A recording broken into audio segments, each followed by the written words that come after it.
You're good to go. Good morning.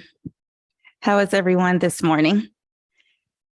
Thank you for your presence today, both online as well as in person. Welcome to the House Study Committee on Cannabis Waste and Recycling. I'm Representative Misha Maynor. We have people both online as well as in person that will be presenting.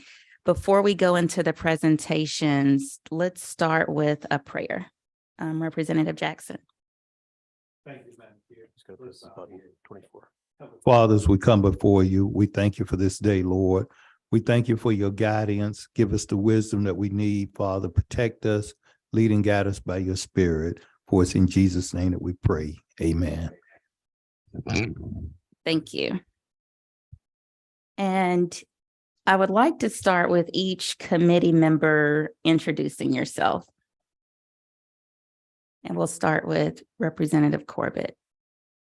Well, good morning. Thank you. John Corbett, House District 174. Glad to be here this morning. Look forward to working with you on this committee. Representative Alan Powell from Georgia, soon to be the 33rd District, representing Hart, Franklin, Madison County. In my role of 34 years, I was active in the cannabis issue of the last few years. I think this just dovetails into it because we'll be coming back this year, hopefully to clean up the Medical Cannabis Act. And I want to thank the chair lady of this committee for having the foresight to bring this issue up as a front runner to the session. My name is Representative Mac Jackson from District 128, 6 counties. It used to be 7, but now I'm down to 6 counties. But I'm glad to be here and thank Madam Chair for inviting me to be on this committee. And I am Representative Maynor. I represent District 56, which is in the heart of Atlanta. It includes Georgia Tech, over by the Benz Stadium, Midtown, Atlantic Station, and also the AU Center. Before we actually begin, I would love for us to just take a moment of silence for Speaker Ralston.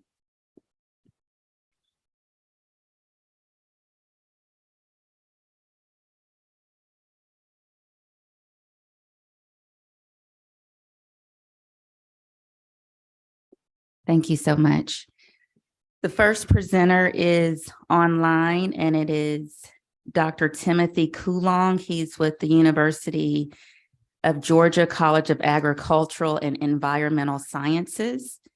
And He's online still. okay. And Dr. Coulong, before you begin, can you give the committee members in the audience a brief introduction of your expertise before you go into your presentation? Sure. Thank you so much. I wish I could be there in person today, but I also have to be in Vidalia and Savannah as well today. So I couldn't, but I'm a professor at the University of Georgia in the Department of Horticulture. And I primarily, I work with vegetable production, but for the last, I guess, 4 years or so, I've worked with applied hemp research, and I'll cover a lot of the research that we've done in the first part of my talk as well.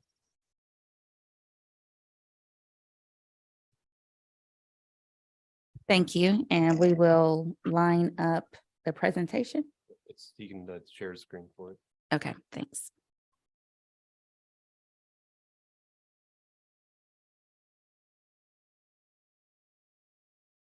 Would you like me to share a screen, or will you? Yes. Okay, sure. Let me. And that way you can control it. Great. Okay.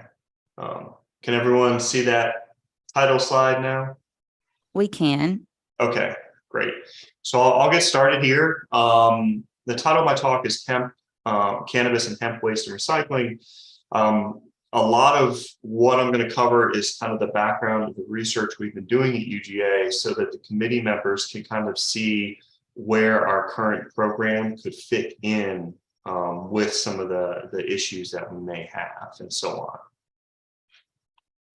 I covered this a little bit. My background is in vegetable production. I graduated from UGA a number of years ago, went to the University of Kentucky as a faculty member, came back to UGA in 2013. I was based in South Georgia on our Tifton campus, working with the vegetable industry there in Southwest Georgia primarily, mostly in extension outreach and research appointment. And so my research is very much field oriented. It's very applied. It's 2 or 3 years in a field, and then we present those results to growers. In 2018, I was given the opportunity to come to Athens, and then later that year after the Farm Bill, I was asked by our associate dean to kind of lead our hemp research, which, given my background in Kentucky, I still had a number of colleagues that had been working in hemp for a number of years. Also, hemp, at least for the cannabinoid market, is growing very much like vegetables in the sense it's very wide spacing, a lot of labor, very intensive management, and so it's kind of a good fit. Since that time, we've been doing a lot of field work, a lot of outreach effort around the state. That's where my research is focused. We also have 2 PhD students working both on post-harvest management of hemp, particularly for quality, and then also the potential for heavy metal uptake, which I think there's some other talks that may talk about phytoremediation. And so that's also some of the work that we've been doing as well. And I'll cover that briefly. So I would like to say that UGA, College of Agriculture and Environmental Sciences, only works with hemp at this time. Of course, everyone on the committee knows it's cannabis sativa with a total THC concentration of less than 0.3%. We are not working with medical marijuana due to the federal prohibition. And so as a production-oriented person, I am not allowed to grow medical marijuana or do research on it because it is federally prohibited by law, and the university could be in violation of federal law at that time. I can't speak to individuals in other colleges like pharmacy and those sort of things. In states where medical marijuana or recreational marijuana is legal, I have colleagues, and there's actually a lot of variability on whether land-grant universities in that state conducts research or not. And so this is something that the committee might want to consider later down the line. In that I have a colleague at Washington State, for instance, that leads hemp efforts there. Recreational marijuana has been legal in Washington for a number of years, but they do not work on marijuana, only hemp, because of the federal prohibition. Conversely, Colorado State University in Pueblo has a cannabis major, actually. And so there's a lot of variability in that. But currently, we do not work in that space. We do have a hemp team, so we have a number of individuals that can also assist the committee and committee members if need be. Myself, I do production. Dr. Ben Campbell does kind of the economics of hemp. Julie Campbell works on social issues related to hemp, consumer surveys, impact on the community, that sort of thing. Dr. Mark Zarnata, he works on the weed science side, and Gene Williams Woodward would be the plant pathology side. And so we do have a team in place. If there are certain issues that the committee would like to further discuss, there are a number of individuals that can assist with that as well. As far as resources go, we do have a number of resources for growers in the state of Georgia. Industrial hemp for flower production, an introduction to lab chemistry, and an introduction to fiber production in Georgia. And so, as you'll notice, these are mostly introductions because what we're finding is the vast majority of farmers that interact with us obviously are new to hemp, and many of them are new to farming in its entirety.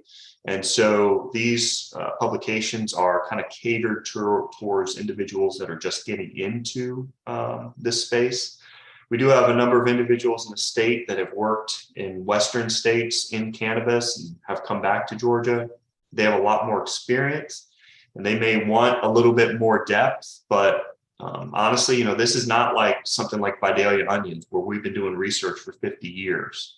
We don't have that depth of research-based knowledge to draw on. So some of these actually, kind of reflect where we're at in research right now. And as the program, if it grows, we will grow with our resources as well. I'm going to talk about fiber hemp production towards the end of my talk, because I think that might be a little bit more related to some of the other conversations that the committee has later today. The majority of our research at UGA is focused on hemp for the flower market, cannabinoid extraction. And so this is because the vast majority of the growers, almost all the growers in the state, this is their primary interest, is the cannabinoid market, whether it's growing for CBD, other terpenes, and so on. A number of other states, Tennessee, Kentucky, and so on, when they got into hemp, they really focused on fiber, but quickly noticed that the market pivoted to cannabinoid production. And so when we jumped in, we were a little bit later than those other states. That's kind of what we focused on from the start. And so this has been pretty much all of our work, all of my graduate student work is focusing on hemp grown for that market. But certainly, if we had the opportunity, if there were market opportunities for fiber hemp, we could pivot that way very quickly. So starting in 2019, we've conducted roughly 20 research projects over the last 3.5 years or so. This includes variety trials throughout the state. 2019 to 2020, we conducted trials in Watkinsville, Blairsville, Tifton, and I left off Moultrie, Georgia. We had a very large planting there working with a farmer in Colquitt County in Southwest Georgia. And so this was to really get a handle on the genetics that are out there.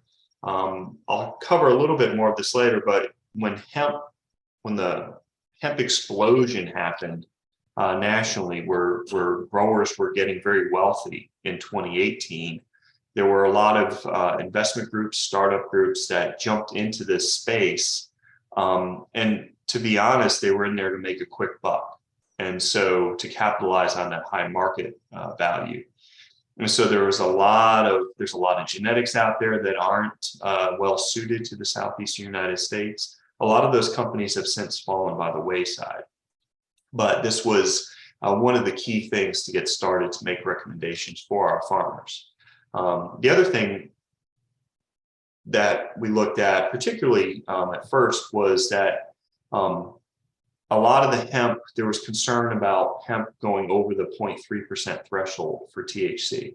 And in our variety trials, we found that if you leave it in the field long enough, almost every single variety at some point could be in violation of that threshold. It's a matter of obviously genetics and then maturity in the field. And so this was something that we were working on to help assist our growers in the state to make sure they stayed under that limit when they were tested. Like I said earlier, we do a lot of production-oriented work. Worked with Fort Valley State University to develop fertility recommendations, fumigation work with Trihistal, they're the large company in Tifton, planting dates, plastic culture versus bare ground. Dr. Stanley Culpepper worked with me very closely on some herbicide work as well, just to get that baseline information for our farmers. But you can see there in the picture how widely spaced the hemp is in a row. Again, that's very typical of hemp grown for that flower market. A little bit about my graduate students, because I do a lot of field work. My graduate students kind of bridge the gap. They do some field and lab work, and I direct them on that. Noelle Joy, she's a fantastic PhD student. She's given talks around the state, but she's really looking at curing and drying and the post-harvest management of hemp and how that affects cannabinoids and other terpenes in the plant. And so hemp farmers are drying their plants. You can see here, there's a picture of hemp drying in a barn.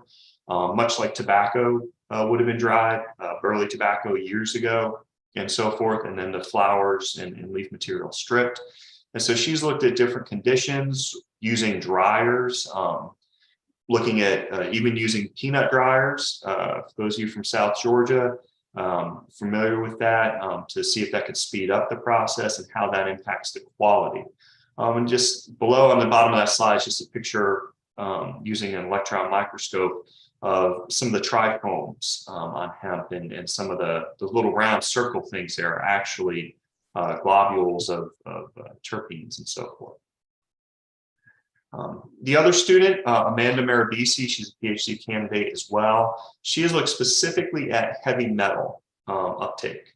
And I know on the committee charge, I saw phytoremediation listed a couple of times.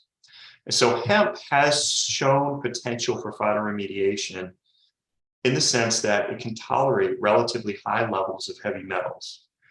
And there's been quite a bit of work done with fiber hemp grown for phytoremediation in various affected sites. The thing is, hemp, well, there's two things. One is hemp can tolerate high levels of metals, but it's not really known to accumulate really high levels of metals. But all the work has been done in fiber hemp. So if you're not consuming that, but with hemp grown for cannabinoids, we wanted to look at, would some of these heavy metals accumulate in the flower tissue? Because that potentially, could be a public safety issue. And so what she's done is mostly in greenhouse work, because we obviously don't want to contaminate our farmland. Looked at cadmium uptake and accumulation in flower hemp. And she's done some really excellent work that we're on right about to publish, actually, on upregulation of genes and so forth with that. But it's kind of interesting. Hemp, like I said, is on one end, it can be well suited to phytoremediation because it can tolerate surprisingly high levels of some of these metals. On the other hand, it can tolerate those metals, but if you wanted to grow that crop to remove those metals from a site, it doesn't accumulate the sheer amount of metals that maybe some of the other phytoremediation type species do. But again, this is kind of interesting work here that we're doing. Dovetailing into fiber production, we have conducted limited research growing fiber hemp in Georgia. There's a picture there. When we grow fiber hemp, it is very densely grown. Plant populations in our studies have been around 400,000 per acre. We use grain drills, so very, very dense. What you want is a plant that grows very straight with few branches. And particularly if you're looking at hemp for textiles, you want a lot of bast fibers, which are the fibers on the outside of the stem. Those are those nice long fibers that would go into textile production. And to achieve that, you want to have thin stems, relatively straight, no branching. And typically you want to be in the 8 to 10 foot range, depending upon the market you're going to as far as your crop. So it's grown completely different, very much like a row crop that you would grow in the state, soybeans, what have you, although at a very high population. Fiber hemp is interesting because there are a tremendous amount of low-hanging fruit for our farmers. If there was an opportunity to get into fiber hemp, there's a lot of impact of variety. Fiber hemp is widely grown in Northern Europe. A lot of the varieties that are out there come from places like Hungary, Poland, and that sort of thing. And so they're not well suited to our climate. And so we found that varieties out of Asia, particularly China, that are grown at a similar latitude as us, do much better. The big kind of elephant in the room with fiber hemp is that there's really not a large commercial outlet right now. And so there isn't a large industrial base where you can send fiber hemp. And so that's kind of limited our research because certainly we're happy to do research in anticipation of something, but we don't want to spend resources and tax dollars researching something that may not have an outlet for our farmers in Georgia. And so there's a lot that can be done here. We've done some fiber work, but that's kind of on pause at the moment. And so certainly other members of the committee, people that present today, we would be happy to work with them if those opportunities arose. As far as hemp waste and the University of Georgia, so with the current production system right now, where you are growing plants to strip the flowers and the leaves, the primary waste type material would be the stalk. And so this is actually just a pile of stalks. After one of our studies, we were stripping all the flowers off. Every single plant we strip by hand to get the flowers so that we can get biomass weights. And so this is kind of an example of what's left over. And so this is maybe only a, eighth of an acre, 10th of an acre, not even of hemp that we stripped. But you can see the fiber that's left is highly branched. They're these large bush, structured plants. And so it's not really well suited to textile production because you're going to have a lot more core fibers, a lot of branching, that sort of thing. It could be used in a lot of other products, however. There's a picture of a structurally insulated panel on the bottom of the screen. I was at a trade show in Kentucky a number of years ago, and there was a company that was marketing these products. And so you can see the bottom part of that panel is chipped up hemp core fiber. And so basically then glued together. And so this is the type of product, hempcrete, that sort of thing, that you could use this type of fiber hemp in if you wanted to have a recycling stream or to add a value-added product to that. However, I will say that in Georgia, because of the type of industry we have a number of small, almost, I won't say boutique, but small growers just growing this product on a couple acres, between 2 and 10 acres, and they're spread out across the state. And so to use this biomass in kind of an industrial type way could be challenging because you're spread out everywhere. There's not like a central area where all the hemp is grown. So collection would be difficult. It would be expensive. These plants don't weigh a whole lot, actually, once they're dried down. They do take up a lot of room, as you can see. So there are some challenges with that. Currently, I've talked to growers some of whom chip it up. Some throw it back in the field and mow it and kind of disc it in. Others burn it. Some of the individuals that chip it, they might use it for animal bedding. But again, it's all kind of on a relatively smaller scale because the industry is so spread out in that way. So there are some serious logistical challenges there just because of the quantity that is produced in the state. And so obviously, though, looking at that, you could imagine if you had a farmer who grew hundreds of acres, the sheer volume and amount of fiber that could be produced. At UGA, we burn or compost everything just to make sure that it's no longer recognizable, to prevent any potential issues with the secondary use of that product or theft or anything like that. But again, we do have this fiber after we do a trial available, and we'd be happy to provide it for individuals for further research. So biomass waste, that's flower and leaf material, is relatively limited. And so that's after you're stripping the plant. There's a few different things. So you have people that are selling hemp as smokable flower. And in that case, you would just have some leftover leaf material and that sort of thing. There's not a lot of that material. I think most people would just compost it. The other side of things is that our farmers are sending flowers and biomass off to be processed, maybe out of state. And so the processor is usually managing that waste. If you extract these chemical, cannabinoids with ethanol, is a common way to do that. The processor is left with kind of that spent flower waste. And so, but they're the ones who are kind of handling it. And that's done on a processor by processor basis. I would think, I know in some of the medical cannabis field, leftover waste is incinerated on site to prevent any sort of, theft or anything like that. And so you're much more limited in kind of the biomass waste after processing in terms of what is available. Certainly there is absolutely some of it available, but that would be a conversation really to have some of the processors to see what would work with them economically, and so on.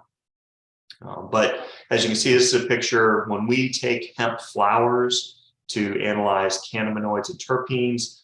We don't dry them in a barn. We put them in a walk-in cooler and dry them under low humidity and low temperature to preserve those compounds. And you can see this is kind of like the typical sample size that we take. So there's just not a lot of that material. With the outreach that UGA has done, over the last few years, we've conducted more than 36 meetings, a lot of agent training, so our county agents hopefully can work with growers in their area. We have not focused on the recycling waste management side of things. It's been very much production, and then also an introduction to the rules and regulations. Particularly when this first started, most of the meetings that I conducted were focused on the rules and regulations as they were written so that growers could have a reasonably good handle on what they needed to do. And we also talked about the very unique market that hemp has. And so that dovetails into kind of the hemp market as it is right now. And so outreach efforts have really changed. As with most farming commodities, 2018 farmers in other states did very, very well. I went to North Carolina, visited with farmers that made a tremendous amount of money on limited acreage. Because of that, everyone produced hemp in 2019, and there was a huge glut in the market. When Georgia farmers came online in 2020, the prices had already begun to drop dramatically. And so as they began to produce hemp, the market changed. It wasn't where growers could just take all of their hemp and then go to a processor and have that taken care of, because a lot of those processors, had more than enough product. A lot of these processors were kind of startups with a lot of investment capital. And when the price of hemp and CBD and all those things related to hemp dropped, a lot of those startups didn't see those huge returns and they went bankrupt or just ceased operating. And so because of that, that has changed our idea of having a large number of growers to more your smaller niche type growers working for a very specific outlet. And because of that, when we first got into this, we had a number of meetings from industry about supporting further research. Even on the fiber side, I took dozens of calls from individuals with startup funds looking to develop some fiber industries in the Southeast. But I'll be honest, thus far, none of them have come to fruition. And I think it's just because the money went away. And so, like I said earlier, currently most of the growers are much smaller scale. Moving forward, to be perfectly blunt, our field production research is paused right now due to a lack of resources. 2021 was our last large field year. I do have some students that are finishing up projects and publishing, but we just don't have the resources to support this work. And so once those students are done with their projects, depending upon how things go, we may or may not continue much hemp work without additional resources.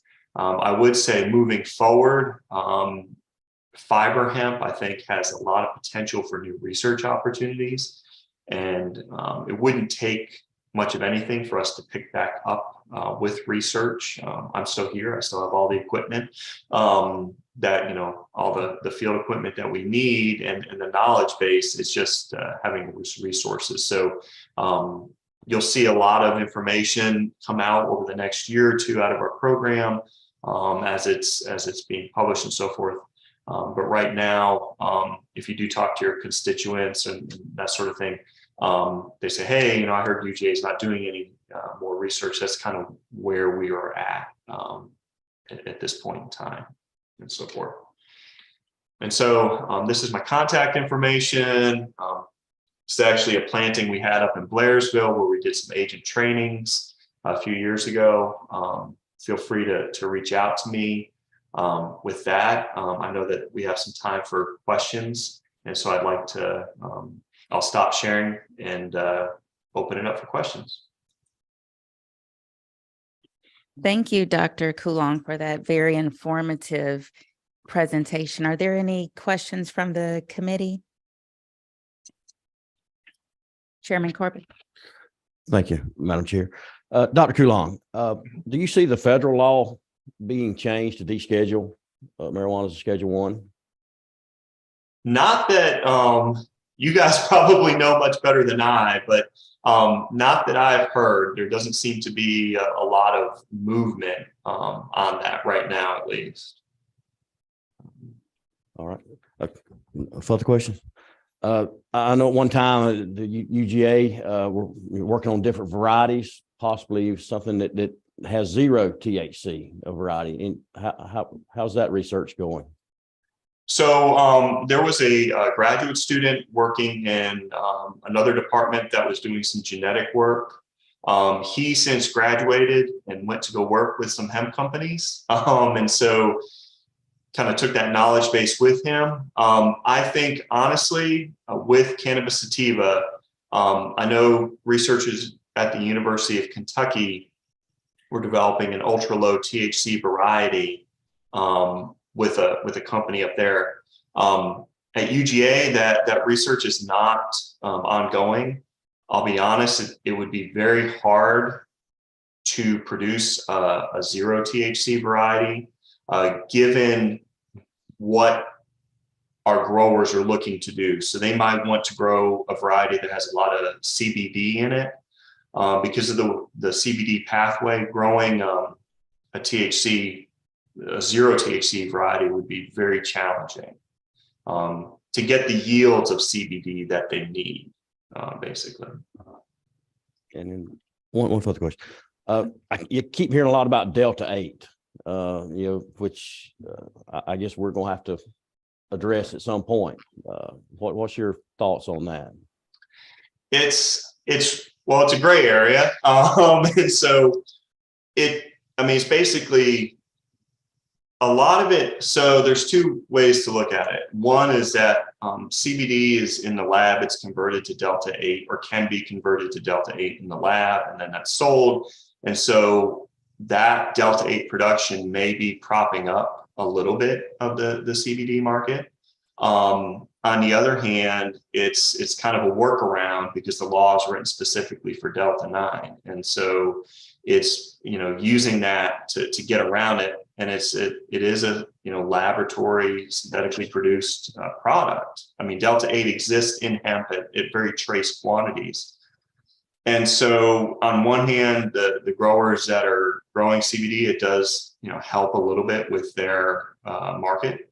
On the other hand, it is, a number of states have gone on to regulate it and so forth. And so, before this, I guess when the laws are written, it specified Delta 9, but there's Delta 10. There's a lot of other isomers that are available right now, and it's basically just a workaround for that law.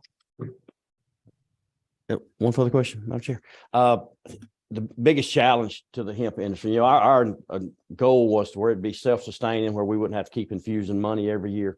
What's the biggest challenge, and how do we do that? So I would say across the country, the way that the market developed, where it almost, to me, it almost reminded me of a traditional tobacco market. When it first came on, there were large farms, they're selling to a processor. Our farmers are really great at production, and we way overproduced. And so, and honestly, you can make a lot of CBD off just a few acres of hemp. And so I think that market is still kind of saturated for those kind of extracts and that sort of thing. I think a lot of the growers, particularly that I've talked to around kind of the metro Atlanta area and so forth, they have to stay small because they're marketing kind of niche, type things. In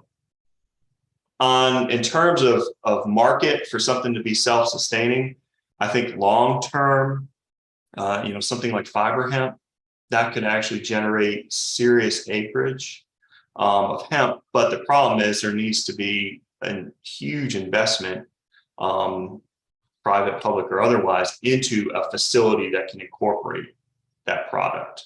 So whether it's and I'm just throwing the names out, like some of the big manufacturers up in Dalton, if they could use it in a hardwood flooring or that sort of thing, but that's not something obviously that can be done overnight. It takes a lot of investment to tool up for that sort of thing. And then I could see it taking off, but it would just need a huge initial investment to do that, I think. Thank you.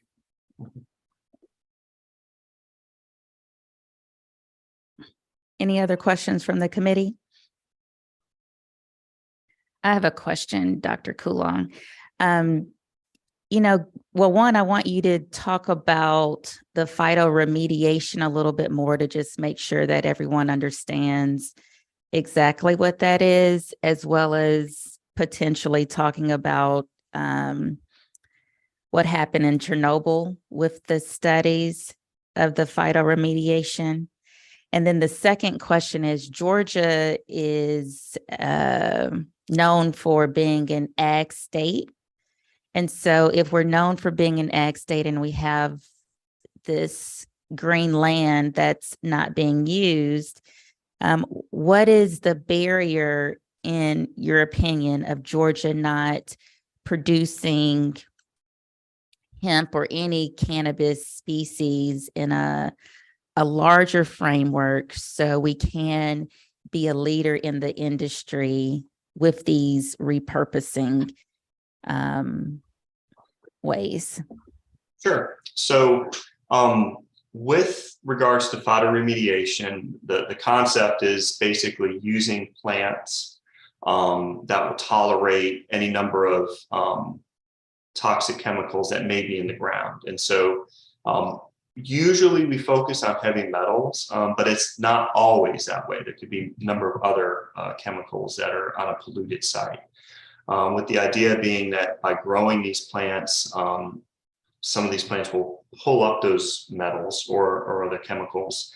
And then potentially, once they're in that plant, they're kind of locked away. Now, there's always been a conversation about, well, what do you do with the plant, right? Once it has these metals, and that's still kind of open, right? You could remove all that plant material and take it to a place to have those metals or other compounds concentrated. In the instance of a tree, it's just there and it stays in the tree. If you have a plant that you grow for phytoremediation, but you mow it and just leave it in the field, that the metals stay there and you're not really doing a whole lot, right? And so hemp in particular, there were a number of papers in the early 2000s that looked at hemp as a phytoremediation type species, because the idea is, particularly for fiber hemp, let's say you grew this plant, it pulled up some of the heavy metals, you take that fiber and then you use it in concrete, for example, right? So now you've taken those metals from an area where it may be concentrated and polluted, and you've kind of spread them out, right, at low levels, and they're kind of locked away. And so there was a good bit of work with fiber hemp back then, but there's still a bit of debate as far as true phytoremediation goes, because while it can tolerate pretty high levels of some heavy metals, it may not accumulate the metals in the above ground tissue as other phytoremediative plants do.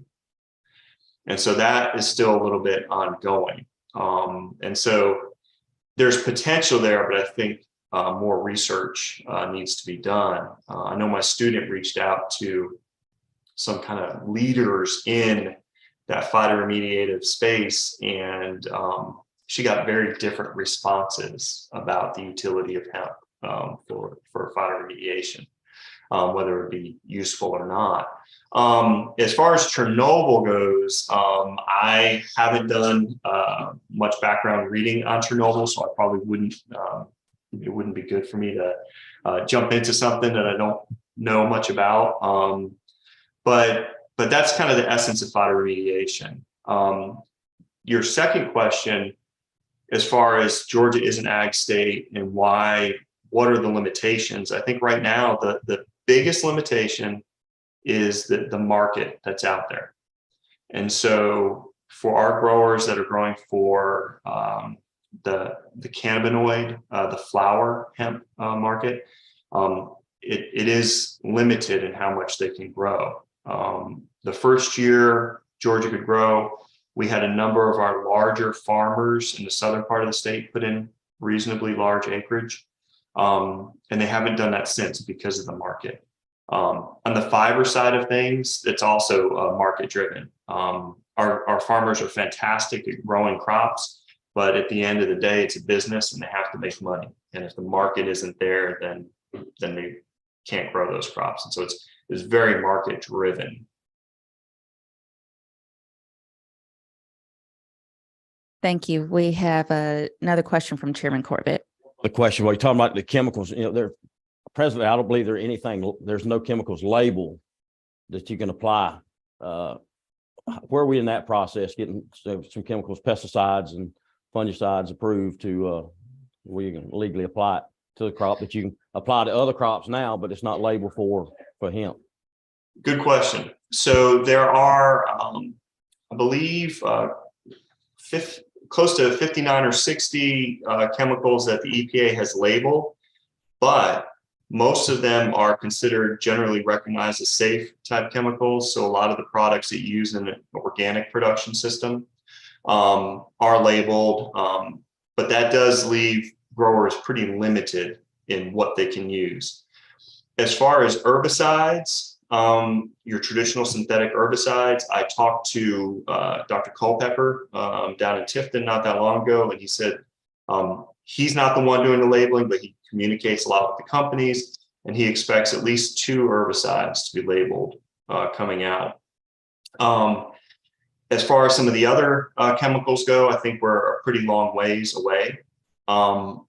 In talking to individuals that work at various chemical companies, one of the things that came up that I wasn't expecting was that there is still a concern that if you support a label for hemp, that if a marijuana grower uses that product to grow marijuana illegally, are you then somehow supporting that grower with an illegal action? And so some of the companies, it's one of those things where it's more of a, I think the lawyers have decided that, but in individuals that I know that in South Georgia that work with companies, I said, hey, are you going to pursue research on some of these products? And they said they're holding back on that right now and stuff. And so I think that potentially IR4, which would be kind of the federal minor use type pesticide arm, would be probably the most likely to go after new labels. But that's kind of where we're at right now. Only a couple of synthetic herbicides that seem to be coming online.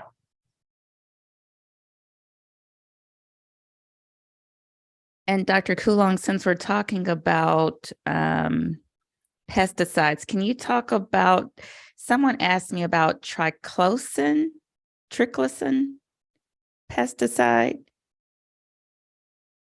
Okay, I'll come back to that. And Triclopyr, that's an herbicide. But you would never try to use that with hemp. I can't think of. okay. I hope you wouldn't anyway. And it's spelled, and I might be saying it wrong. It's spelled Triclosan.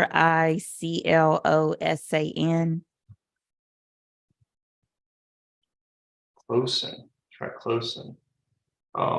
I think it's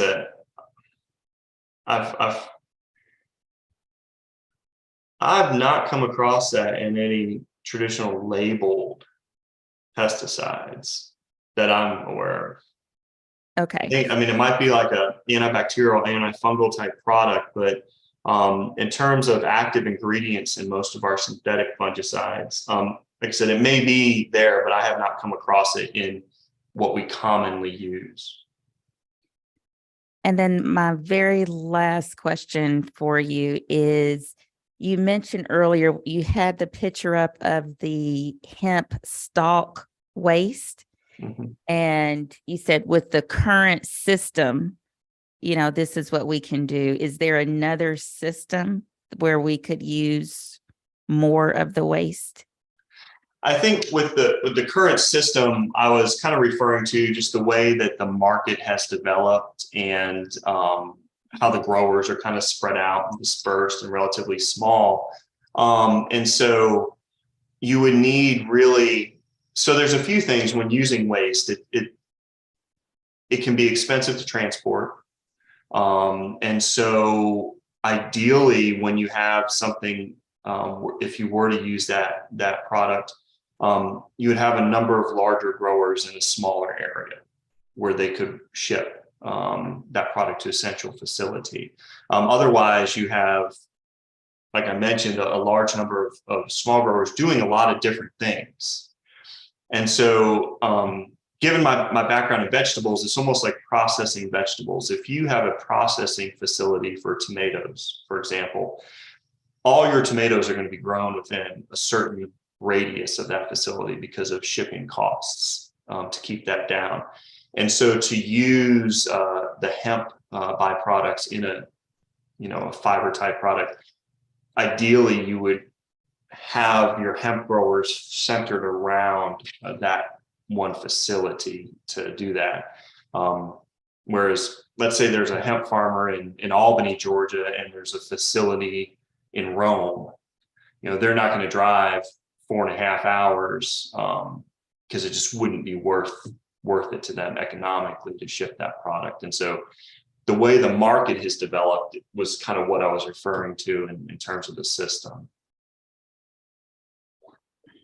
Thank you. And we have a question from Chairman Corbett. One further question. We were talking about the use of the biomass, the spent biomass. Is it legal now to use as animal feed? I know. So the short answer is I'm not sure. As far as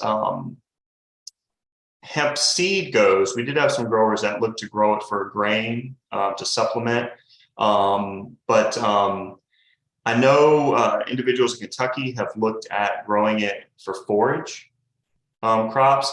I don't know if there's any real restriction on that, but because I don't work with a lot of forages, I'm not 100% sure, but I know they've looked at it as growing as a forage. And briefly, I had some discussions with individuals here in poultry science about growing some grain for them to use in some of their feeding studies, but this was 2.5 years ago and hasn't really moved forward since then.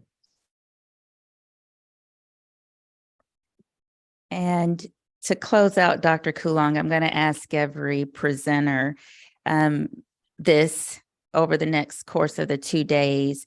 If there were anything in the field of research or in the industry that we could change here at this state as far as laws and regulations, what would help you the most? In terms of helping me with the laws, I mean, I think UGA, because there's a carve out in the hemp law for the university system, that seems to work okay. I would say that in talking to growers, the high cost of becoming a processor seems to be consistently one of the things that is problematic for them. Because the way the current rules are written is that they, have to sell to a processor, or they can become a processor themselves. And so a lot of the smaller growers would prefer to kind of be their own processor so that they could keep everything kind of in-house. But given the cost associated with that, it's not a viable option.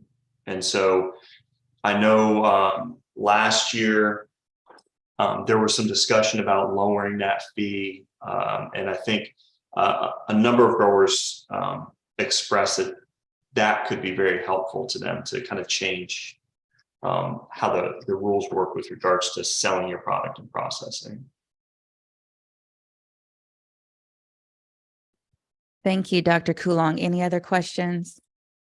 We appreciate you so much, and we will pass out your presentation to others that may be interested in more of your research. Thank you so much. Thank you. And if you have any further questions, don't hesitate to contact me. I'm going to jump off the call now just because I've got to be on the road, but I appreciate the time this morning. And if there's anything we can do, don't hesitate to ask. Thank you. Thank you. That was very informative. I hope everybody thought it was. It was a great introduction to what is to come. The topic is cannabis waste and recycling, but there are several strains of cannabis. And so I put cannabis because I didn't want to limit us in our discussion. So there's medical cannabis, there's hemp, particularly it's cannabis sativa, cannabis, and I may be saying these wrong, indica, and cannabis ruderalis, maybe. And the other thing that people have asked me, well, how did this concept come to be? And so Georgia is entering into the medical marijuana space. And the question is, all of the products that Georgia will be manufacturing, nothing is going to come out perfectly. And so what do we do with this waste? And over the next 2 days, you're going to hear from several experts in the field. Later today, we'll hear from Dr. Ludigen next from Georgia Tech Renewable Bioproducts Institute. We have a licensee of medical marijuana botanical sciences. We'll also be hearing from Georgia Environmental Protection Division. They'll be doing some Q&A. They can talk about the hazards and so forth. This afternoon, the session will begin at 1 p.m. And that will start off with the Georgia Access to Medical Cannabis Commission. They'll go over their current rules and regulations. Then that will be followed by the Georgia Department of Agriculture. And we will then go into a presentation from a law firm, Taylor English Dumas Law, and they have a cannabis division. And so they will be talking about what their clients, not only in Georgia and the United States, but worldwide, are doing in this space. And we will end with a Zoom presentation from Nick Bowman on the Council for State Governments, and he's going to go over national policy. Tomorrow, we will go into more policy at the state level with the Georgia Institute of Technology School of Public Policy, Dr. Daniel Matisoff. And then here in our state, the Technical College System of Georgia, in particular, Atlanta Technical College, Dr. Victoria Seals, they are already doing programming within this space for associate degrees and certificate-based programming. And then we have Interdenominational Theological Center. Dr. Matthew Williams will talk about what does this space look like from a faith-based institution perspective. Then we'll go into a discussion from Georgians for Responsible Marijuana. And in the afternoon, we'll hear from True Leave. They're going to do a historical perspective from, hemp being one of the first crops when Georgia was founded to where we are today. And LanzaJet, I'm not sure if people are familiar with, in Georgia, we have LanzaJet, we also have Gulfstream, and we have Delta. And both Gulfstream and LanzaJet recently just fueled 100% biofuel flights, which is amazing. And biofuel is just one of the end products from these biomass waste products. And then we'll end with some federal funding. At the federal level, there's Build Back Better, the Inflation Reduction Act, the Investment and Jobs Act, and there's also Justice 40. And all of these funds are many of these funds are geared towards sustainable infrastructure or renewables. And so we're looking to that and what that means for Georgia. And so without further ado, Dr. Chris Ludigen, if you can come to this front table and. Yeah, if you don't mind. It's already loaded up for you. Just gotta use the keys. And if you can give us a brief bio so the public and the committee knows why you're here and why you're the expert.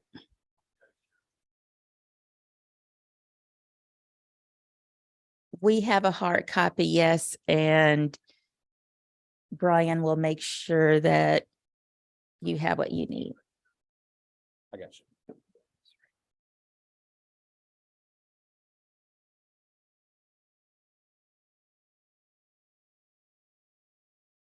The committee. So my background, I'm Dr. Chris Lutgen.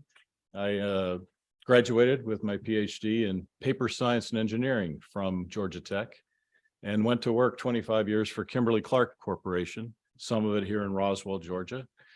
Was head of North American innovation for the away from home or commercial business of Kimberly-Clark. In 2014, determined that I would leave and teach at Georgia Tech. So I teach the pulp and paper program at Georgia Tech.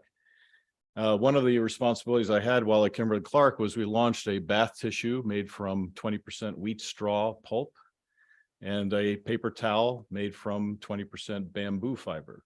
So alternative fibers from wood and recycled paper has been something we've been continuing to work on at Georgia Tech. So my topic was to talk about these hemp stems that Dr. Coulong started talking about, the bast and the hurd of the stem in fiber for paper making or other fiber structures, as well as in biorefining. So hemp paper has historically had a great significance. Tsai Lun was noted as the inventor of paper in 105 AD in China. And the records show that the first paper was made from reconstituted hemp ropes that were defibered and then made into paper products. So we say he credited this, although archaeological evidence says that 300 years earlier, paper was actually being made. He was the one who documented how to make it. So this was our first paper, and trees really didn't come into being made into paper. Rags were made into paper and in Europe in the 13th, 14th century, but it took an entomologist to discover that wasps are regurgitating wood to make a paper-like structure nest, that we started looking at wood as a renewable resource to make most paper products. So I like this diagram from Dr. Robert Moon of the USDA, just describing what all we get from a tree, but you could substitute that tree with any form of biomass, anything that is of fibrous nature. We could make lumber, of course, and composite structures for construction out of a tree, but we get fiber, materials for paper products across the board, but also materials such as pizza boxes and the substrate inside of a Band-Aid. But we can also get microcrystalline cellulose from any form of biomass to make things like cereal and concrete and various powders. And then there's the derivatives of cellulose that are often used in functional additives to a number of food structures and saline for eye drops and shampoos. So we get quite a bit from this wondrous tree, but alternative fiber sources have become very popular to incorporate into a number of different products.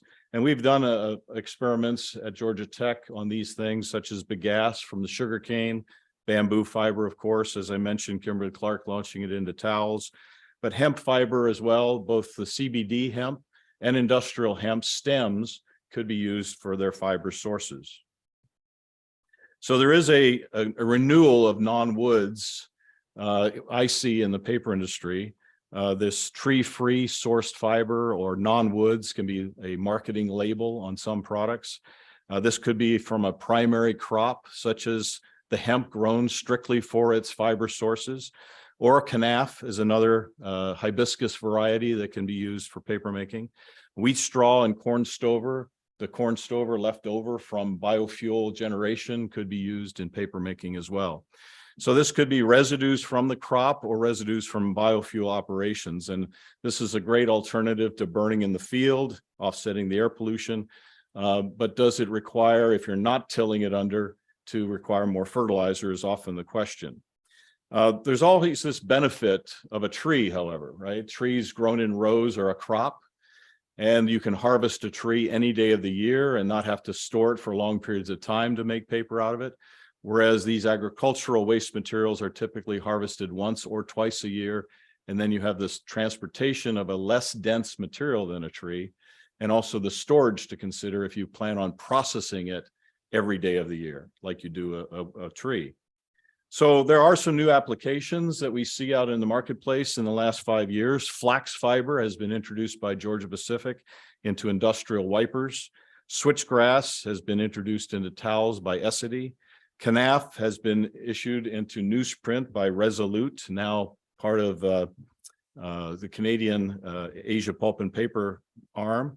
Wheat straw and bamboo has been put into bath tissue and hand towels, as I mentioned. And hemp bast fiber into paper packaging is something that we've been doing some experimentation with a specific sponsored research company. Worldwide, however, alternative fibers is about less than 10% of the total fiber demand for making paper products, and 85% of which is all in China. So they are using bamboo and wheat straw and other things in making paper in China. But however, there is every reason to believe that hemp fiber is a usable and sustainable and beneficial fiber for pulping applications for making paper. It's similar to Cannabis or sisal or flax or jute or cotton, and has traditionally been used in making cigarette papers up until legislation said that we could no longer do that. Many cigarette paper, wrapping papers were made out of hemp fiber. In fact, there's research in the 1980s that said that people preferred the flavor of a cigarette that was made from hemp fiber as opposed to wood fiber. Bible paper has traditionally been made from this material as well. Currency from Crane Paper Company in Massachusetts makes our currency, and traditionally over the decades they are also making our currency from hemp. Insulating and condenser tissue papers also. The morphology is very diverse for these hemp stems, as Dr. Coulong mentioned. The bast, the outer part of the stem, very different from this internal pithy hurd, and we'll go into some of that chemistry a little bit. The composite plant, however, has similar chemical composition to a hardwood, maple or oak. The applications have also included semi-mechanical, solvent, or craft pulping to get this process to be a usable pulp fiber for these applications. The concerns, however, sometimes are with yield versus trees.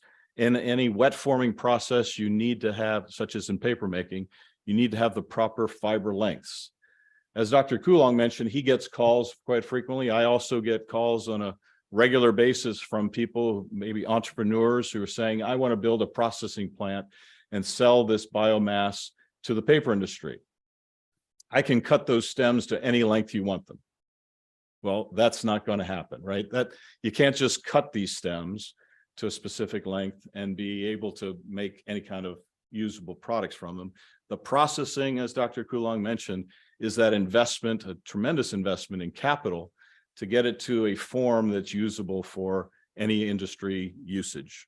So you see the bast lengths of the hemp are very long, 5 to 55 millimeters.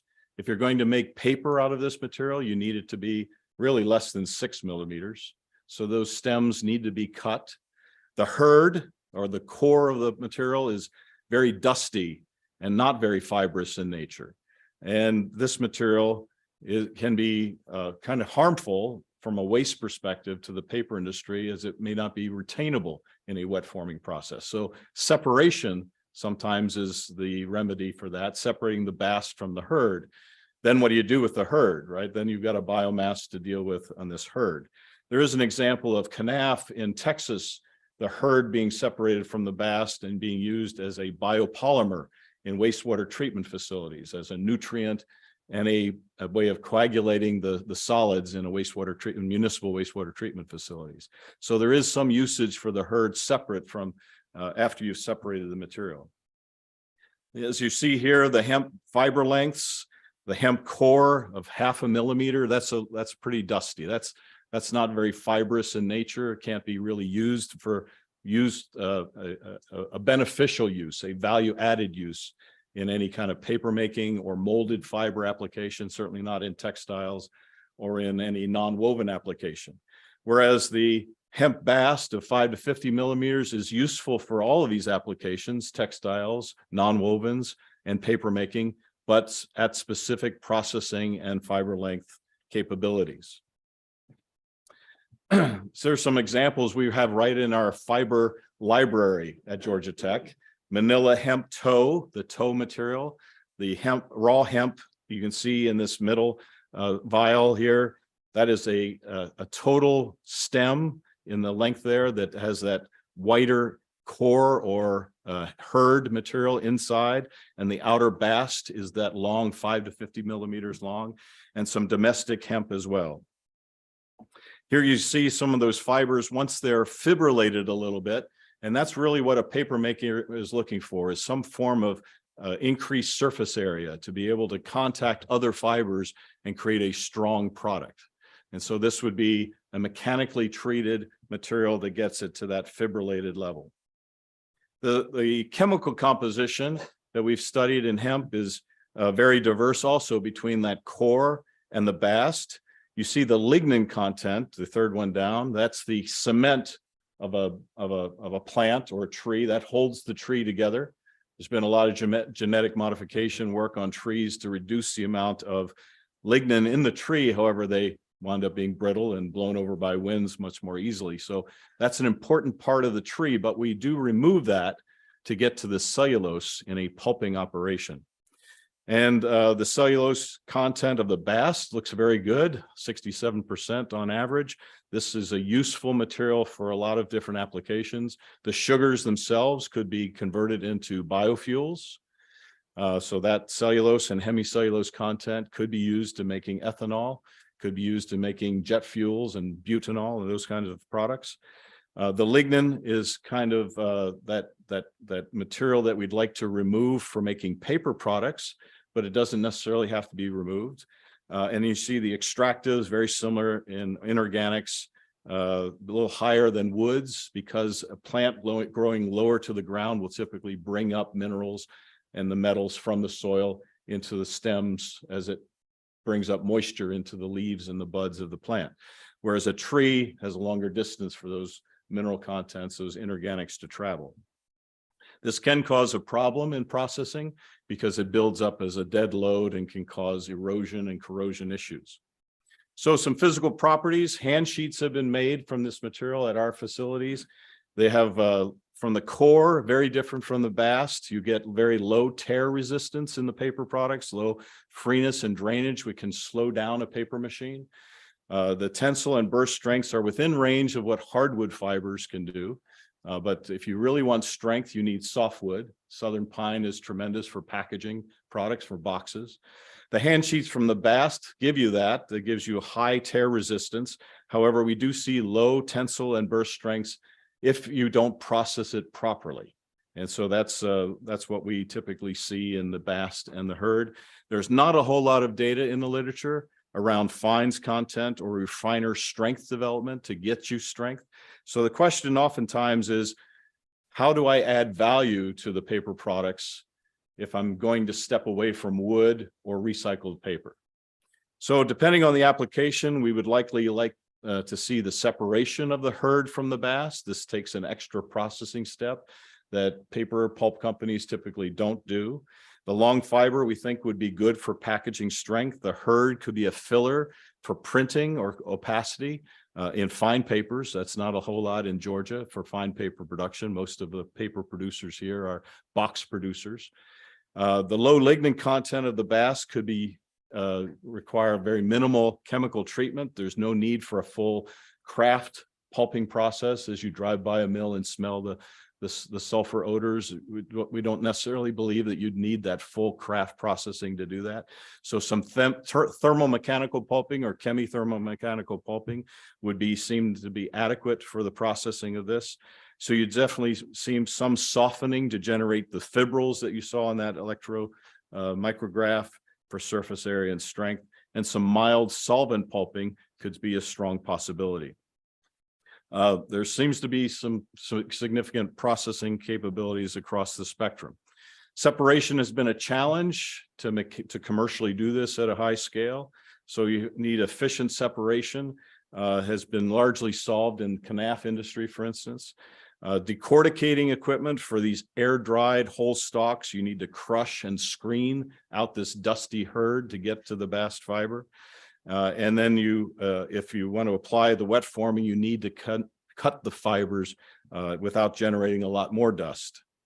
So pulping yields have been reported as 35 to 55% for the core and 80 to 85% because of that low lignin content in the bast fiber. So these are good yields. Typically a southern pine craft pulping process would be about 48 to 50% yield. So this would be good if you could decorticate, cut the fibers and get that 80% yield. That could be very economical for a processor. Towel and industrial wipers would be a good application for the bast fibers. The impact to absorbency, we believe, should be examined for towel products. It could be neutral to positive. And if we develop surface area on those fibers, we could see good tenacity and strength for products such as in boxes. Non-woven applications, Kimberly-Clark is the largest non-woven producer in the world, mostly for their diapers and feminine care products, but this seems to be a very positive for viscose staple fiber replacement for a variety of non-woven applications. These could replace polypropylene fibers in wet wipes and promote flushability and biodegradability of wipes. We know of at least 2 wet-laid non-woven companies who have experimented with hemp bast in this type of application. And some other applications, the whole stems appear to be a possible application in molded fibers, such as clamshells. These molded fiber containers have been experimenting throughout the world with bagasse and wheat straw fibers to replace wood in those applications. We've known of several molded fiber manufacturers that have been interested in experimenting with hemp fiber. The bast has a low density, which may be useful in fluff pulp for diapers and personal care articles. The lignin extraction from the core seems also feasible for certain processes, although the market for lignin is still very immature as well, even from wood pulp production. Lignin is a pretty inexpensive additive that, again, doesn't necessarily lend itself to any value-added applications. We've done a lot of experiments at Georgia Tech with nanocellulose from wood and other biomasses. And we often speculate here, can the hurd be turned into nanocellulose crystals and the bast turned into fibrils, although the energy intensity of that might be greater than taking wood as your resource because of those long 50-millimeter fibers. And the cellulose and the hemicelluloses can be processed into fuels and some other value-added products. So the processing technology, and this is to echo Dr. Coulong's comment, is the key. The investment in the processing to get it to a valuable product that someone like International Paper or Pratt Industries or WestRock would be interested in, right? So what we've seen in particular, some interest in some sponsored research that we've been doing, is the replacement of waste paper. Many of our waste paper users to make new boxes, International Paper, WestRock, Graphic Packaging, many Georgia-based Pratt Industries and Conyers. These are people who produce boxes out of recycled paper and recycled boxes.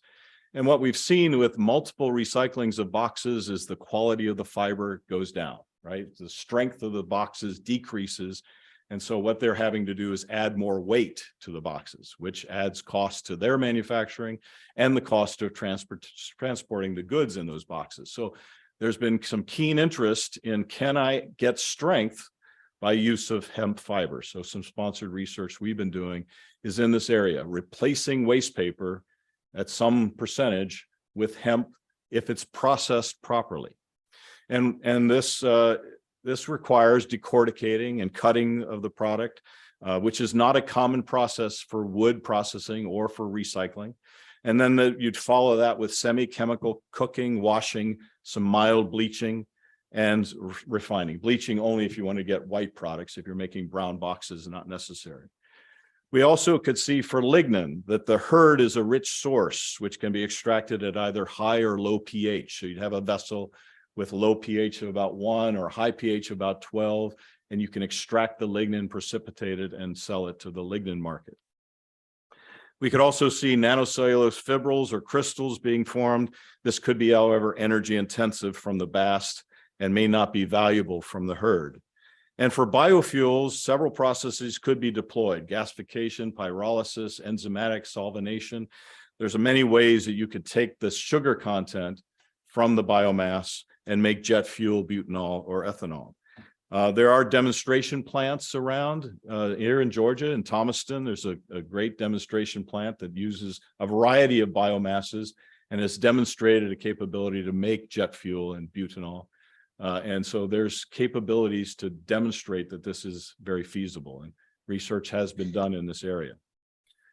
So I am open to questions, and I thank you for your attention, this opportunity to talk about these things. And we're happy to do more work on this at Georgia Tech and collaborate once again with Dr. Coulong as we have in the past. Thank you. Are there any questions from the committee?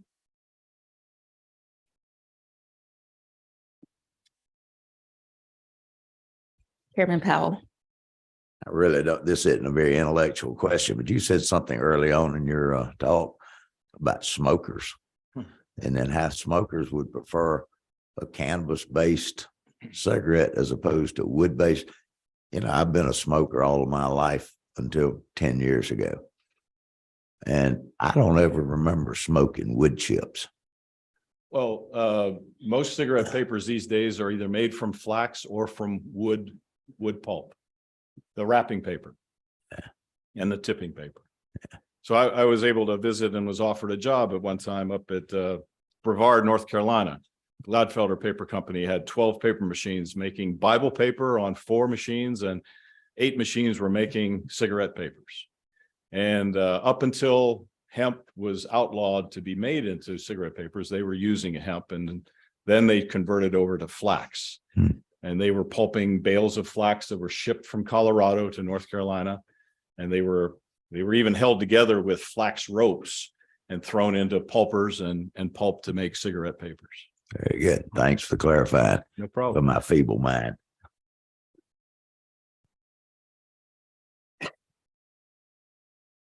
Vice Chair Washburn. Chair, thank you very much for your presentation.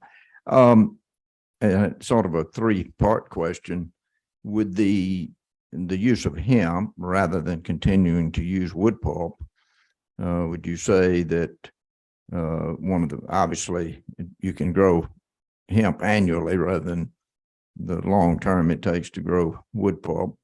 Is that a driving reason for that? Or do we really have a shortage of wood pulp in Georgia at all, or do we anticipate it? I know we have a lot of wood grown in Georgia, so I'm sort of curious about, do we anticipate that we would have a shortage of wood pulp? I don't anticipate any shortage of wood pulp. In fact, a lot of Georgia forest land is currently pelletized and exported, right? So we have a lot of good forest lands.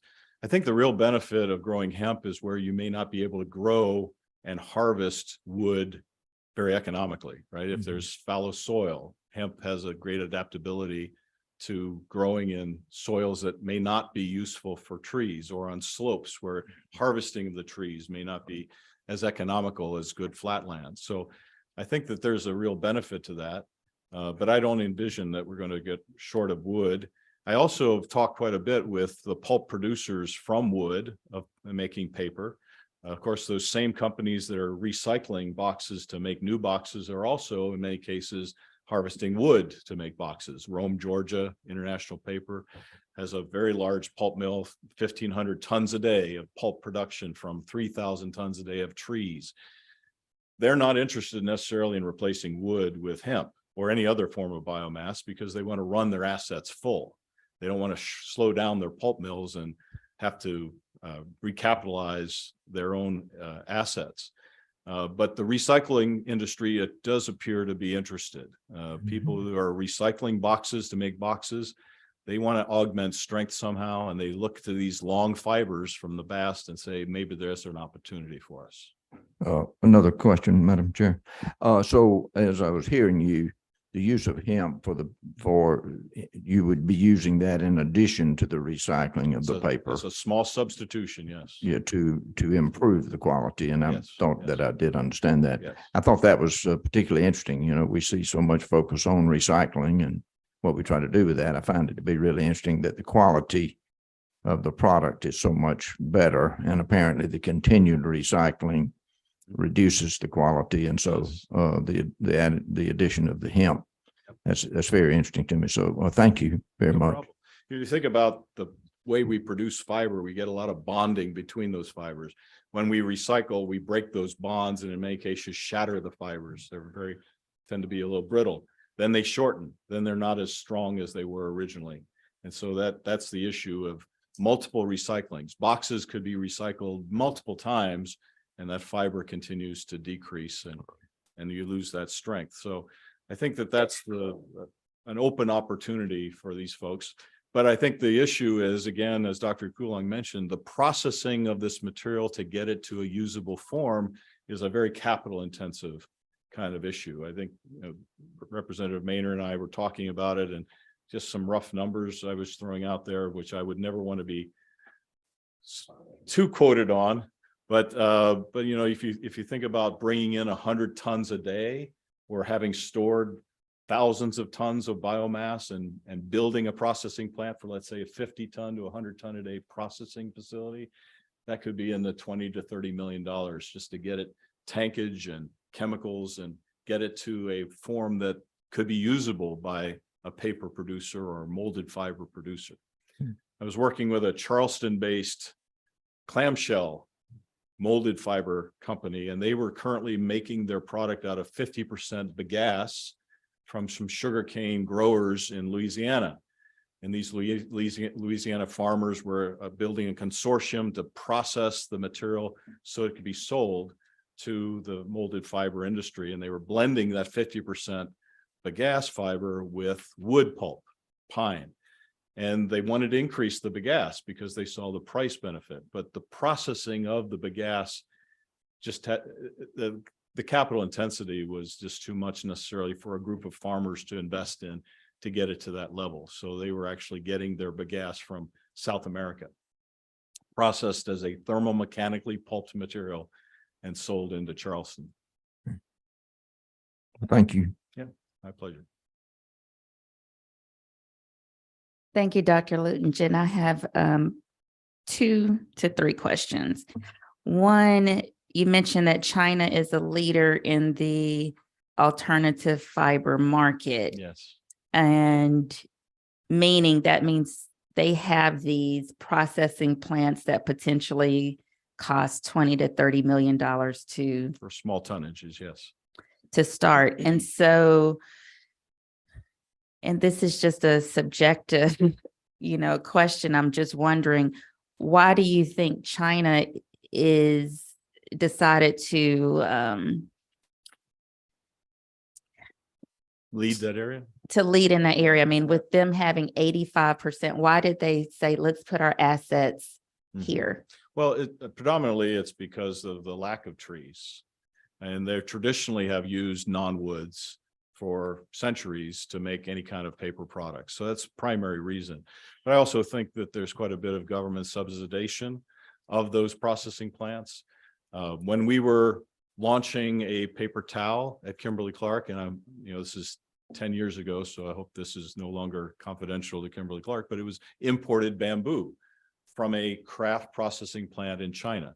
Very expensive to be able to launch that at 20% level into bamboo. But the potential there was to prove the market, and then potentially build a facility in North America. We approached at the time several pulp producers who had idle assets.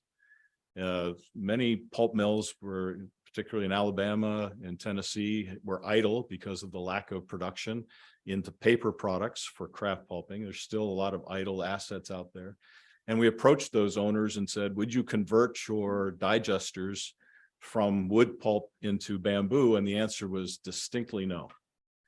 The process is different. It's not a continuous or downflow digester. You worry about the mineral content of the vegetative waste versus wood causing erosion. You worry about this vessel being designed for wood chips and the biomass that goes into it, bridging or blocking the material. So not a single interest in that around utilization or conversion of an idle asset into making some form of biomass pulp. So I think the specific investment in the process is what China has done over the decades, and because they've lacked wood. And of course, now they're lacking much of our waste paper because of the golden sword process. They're no longer taking our waste materials, so they're being much more reliant on their own biomass sources to make any paper production. And China is the #1 producer by nation of paper in the world now. They've overcome US about a decade ago. So they're making more paper there than we do, and they're making it out of various forms of biomass. So I'm going to just repeat that. China is the #1 producer of paper, In the and they world. have in the world, and they have the least amount of trees. That tends to be true, yes. And one of the reasons why they have Asia Pulp and Paper, Nine Dragons, these are companies that have purchased idle capacity in the United States.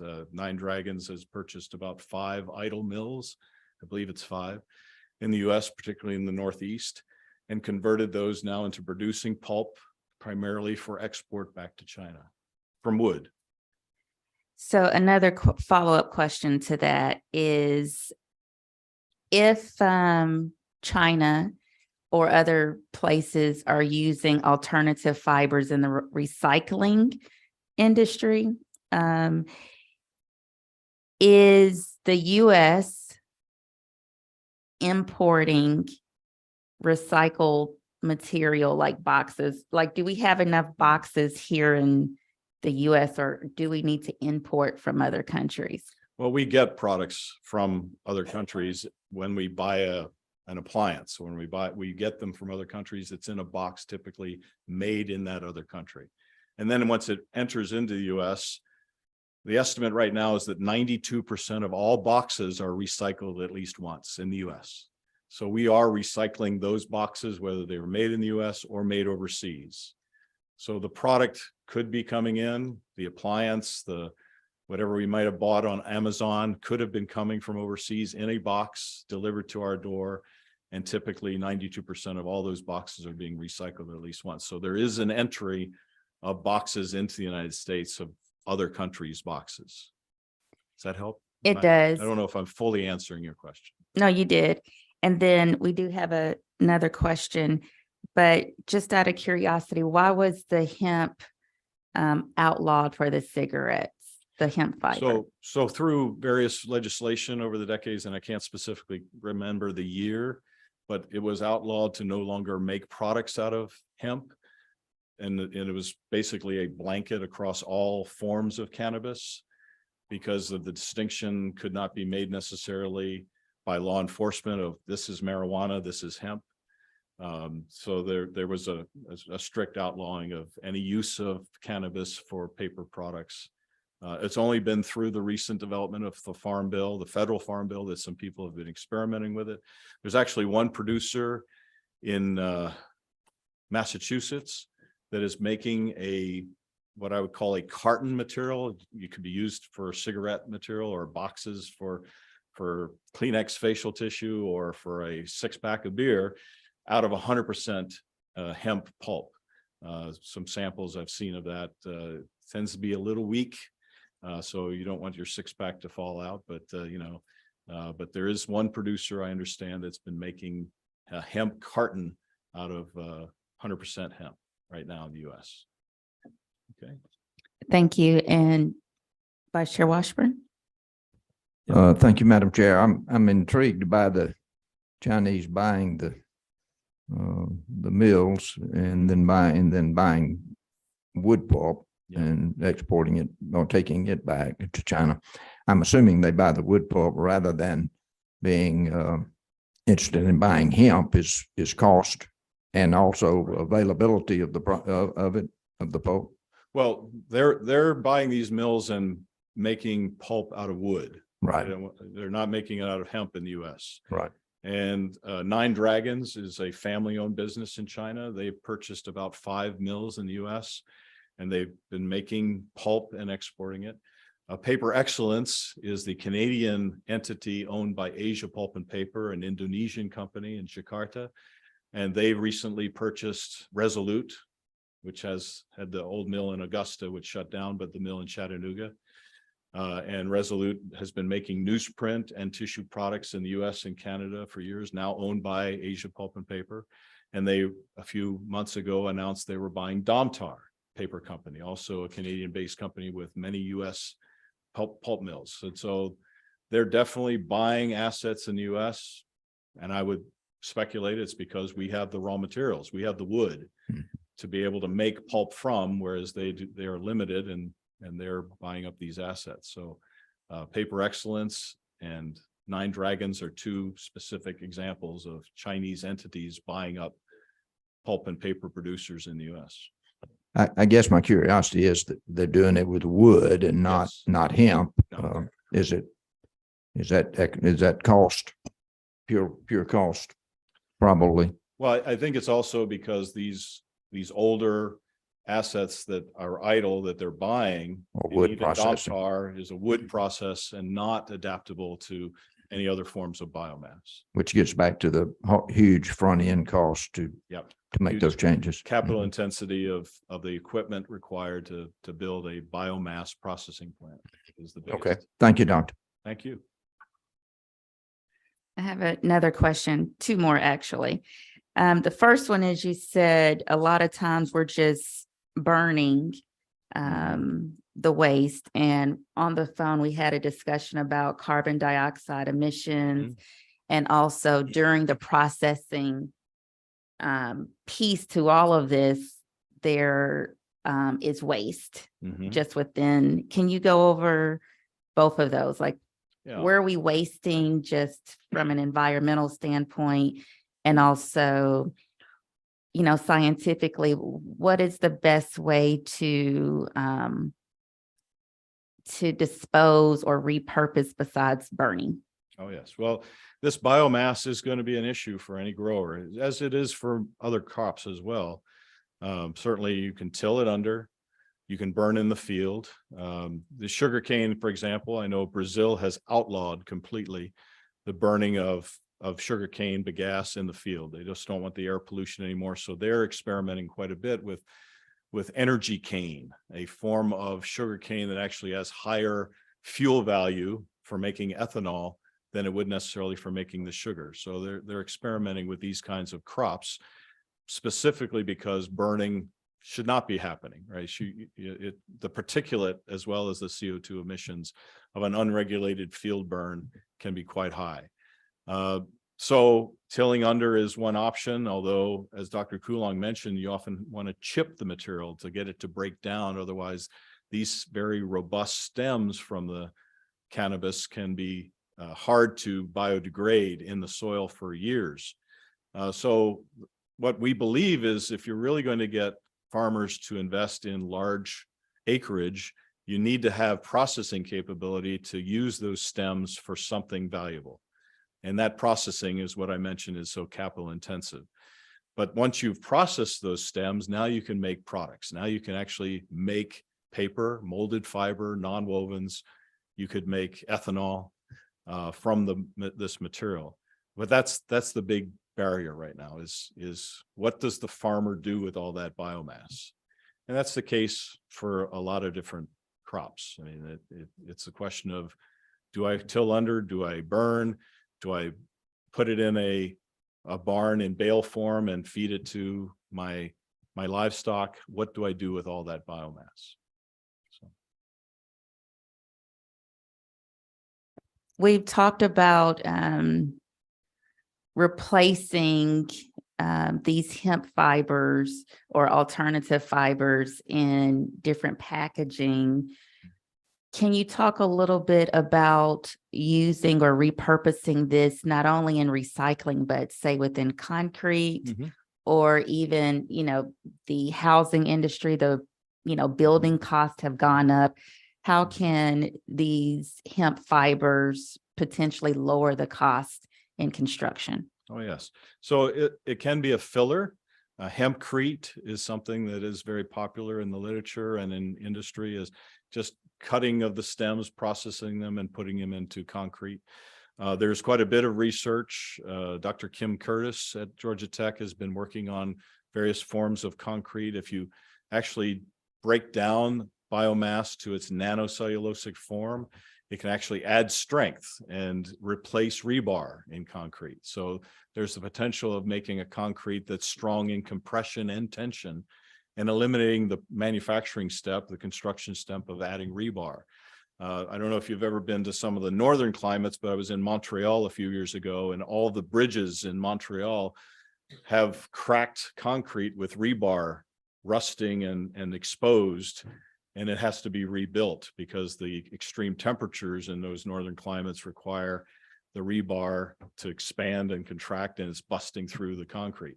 So by replacing the rebar with nanocellulosic materials, we've shown that you can make this stronger concrete. And that is regardless of the biomass you get it from, right? So that's why we've been experimenting with making nanocellulosic materials from hemp and wheat straw and other forms to see its property values in replacing wood as a nanocellulose source. So I think there's quite a bit of opportunity of reducing the manufacturing costs of concrete if you're going to be able to process it and not just be a filler, right? You can always add a filler, a non-value adding material, but if you can actually add value to it, now you've got value upstream as well to the farmer, to every step of the process, because somebody wants that improved functionality of the concrete. Just like the waste paper user of making boxes wants increased functionality for the boxes, they're looking for what is that best processing way to get the value. One last question for you. Tomorrow, we're going to be hearing from LanzaJet about their biofuel flights. And we talked about the processing costs. And my question is, how much would Georgia need to produce in this field to be a competitor or partner in this market? Like, what are we looking at to be a state that's known for biofuel? I'm not sure if I'm qualified to answer that question, Madam Chairwoman, but it'd have to have scale, right? So I often take my students to this demonstration plant that can produce 5 tons a day of material in Thomaston. They're Brazilian owned, Gran Bio. One of my former students is their vice president of innovation. So we have a great relationship with them. So they can demonstrate the capability, but in order to make it economical, you need scale. You need it day in and day out producing. So I would assume you're going to need somewhere in the 100 to 500 tons a day of manufacturing capability of a biomass feed to get it through a process and actually make something that would be economical. And there's been many biorefining startups that have fallen by the wayside over the last decade, right? People believe they can make ethanol from wood or biomass, but there's typically this failure to compete with gasoline, right? So if you've got cheap gasoline, a biorefinery trying to make ethanol is not going to make it. So that there was this Catchlight is one example in the literature of a company that was a startup by Chevron and Weyerhaeuser. And they said, if we can't get $2.12 a gallon ethanol, we're not going to do it anymore. And they stopped. Right. So you've got those kinds of examples of folks that have fallen by the wayside. If they don't get RIN credits, they don't get the proper funding, as we do with corn ethanol these days, then it's very difficult to compete. In the jet fuel area, there's a lot of interest, right? There's a lot of interest in doing it, but the question always is the economics and versus other forms of petro-based jet fuels. You can certainly make jet fuel out of any form of biomass, sugar, carbohydrates that you could choose from. The question is going to be scale and what that ultimate price is going to be. Thank you. This has been so interesting. I think one of the most interesting things is just knowing that we have many international based manufacturers here in the US. Here in Georgia as well. You know, think about the paper industry in Georgia. We're supported by these member companies at the Renewable Bioproducts Institute. We are grateful for all of their sponsorship, but there's many Georgia-based pulp producers here making from wood or waste paper that are very interested in this topic. Thank you so much. And the committee has the handouts, and if we have more questions, I'm sure we will reach back out Please to you. do. Thank you so much, Dr. Ludigen. Thank you.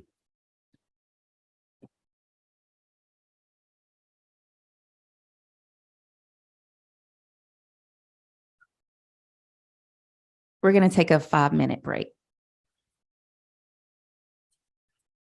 5 to 10 minute break.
I'll let her know too.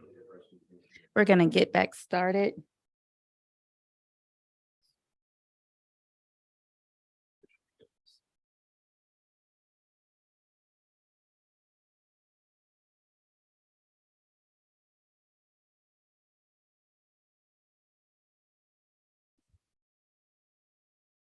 And our next presenters are from Botanical Sciences. And we have Mr. Tyler Anthony as well as Mr. Chase Bradshaw. If you can both tell us a little bit about yourselves and your experience and expertise and what brings you here today. Thank you, Madam Chair. Chairman, representatives and committee. My name is Chase Bradshaw. I am the COO for Botanical Sciences with our facility based out of Tattnall County. I am here today to discuss with y'all my experience, my knowledge in the industry, to help, put Georgia on the correct path of sustainability for the cannabis industry. I've been currently operating in the licensed regulated cannabis industry myself for coming up on 14 years now. Little proficiency in every aspect of it, from cultivation, manufacturing, distribution, all the way through the sale process as well. And I'm here to hopefully be able to share as much of that knowledge with y'all and answer any questions that y'all have for us today as well. Thank you again, Madam Chairwoman. My name is Tyler Anthony. I'm the General Counsel of Botanical Sciences. I have been in my 10th year of practicing law. Nearly all of that time has been spent in dealing with cannabis in some way or another. I got my start in 2013 to 2015, where I was legal counsel and senior policy advisor for the Office of the Governor of the state of Illinois, helping to implement their medical cannabis pilot program. And my efforts, along with many others, provided a foundation for Illinois' current market. It's an adult use market, which generates now upwards of $1.5 billion in retail sales, and tax receipts currently exceed alcohol in that state. I've advised state governments and numerous private clients, both plant touching and ancillary, in the hemp and regulated cannabis industries in approximately 20 states across the country. And it's my pleasure to share with you the knowledge that I've gained through these experiences and answer any questions that you might have. I'll turn it over to Chase. Thank you, Tyler. So as we heard from the previous speeches, which were both very well, very informative. I greatly appreciate the knowledge that was shared with us. Outstanding. And, what we hear a lot of in this industry is, obviously the waste, how it's generated, and obviously the different forms of remediation for eliminating the waste. And as we're all aware, yes, a big portion of this is from the plants themselves. There's multiple stages of the plant growth, the cycle, and waste that's generated from each one of those stages that needs to be handled and controlled. But also too, I want to make sure that we discuss with y'all the other forms of waste that are generated from this industry, all the way from PPE gear, washing materials and cloths. A big part of it is the packaging materials, across pharmaceuticals, cannabis, hemp, whichever it may be, the materials that are utilized for it, the marketing materials. All these things add up, and they need to, we need to find a place to accommodate them and find what's going to be the best use for these materials as well. So going into the cultivation process, the first phase of growth is going with the seeds or the clones of the cultivars of the strains that are selected for growth. Through the germination and or the rooting process, the materials that are used, the resources, the water, the grow medium, which traditionally some of the more common ones is Rockwool cube, which is like a spun fibrous material, similar to the process making cotton candy, or going for more of an organic matter. You see a lot of cocoa coir becoming very common now in this industry and agriculture as a whole. With cocoa coir, it's a great product for holding on to water, but also helping prevent bacteria and funguses from forming. And then from there, your typical waste would be just, water or nutrients that weren't uptake by the plants, or plants that didn't meet expectations that go through a destruction process that do not move on to the next phase. Next phase traditionally goes into the vegetative state. Majority of, cultivators around the country will take that seedling or that rooted clone and they'll go through an up pot phase and transitioning it to a larger grow medium. Traditionally, these grow mediums can range in volumes of size, and the water that it takes is determined by that size. Traditionally, it's 1 liter of water per day per gallon of grow medium. In this phase, the traditional phases range depending on methods and techniques, so the amount of water and energy required vary. Once this phase is coming to a completion, then the plants will then be transitioned over into their flowering state. Flowering state is typically where a majority of the green waste biomass material is generated. There's a lot of techniques that are used in the plant growth and manipulation of it. Removing fan leaves to allow light penetration, cutting out undergrowth that's not getting the light penetration needed or the food resources that it requires to produce the correct biomass. All this product is very retains so much water that it's really hard to quantify what that equates to in overall waste. The cannabis plant typically is retaining anywhere between 80 to 85% of its overall weight is water. So this material is substantial in size and substantial in weight because it hasn't had the ability to go through any form of a dry cure process. And then from that process, from the flowering, then we transition over into the harvesting, which the videos we saw earlier showed some hemp plants that had been harvested, biomass removed, and all the stems and stalks that were left behind with, which are typically left after the dry and cure process. So everything leading up to that point is all forms of biomass that have been generated, whether it's destroyed plants, material removed from the plants, or the stems and stalks that are left over after the dry cure process. And these are things that all need to be accounted for and remediated properly. And then from there, you have the biomass of the product that's used for extraction. That biomass has been stripped of terpenes, of cannabinoids, chlorophyll in most cases as well. There's multiple forms of extraction and solvents that can be used.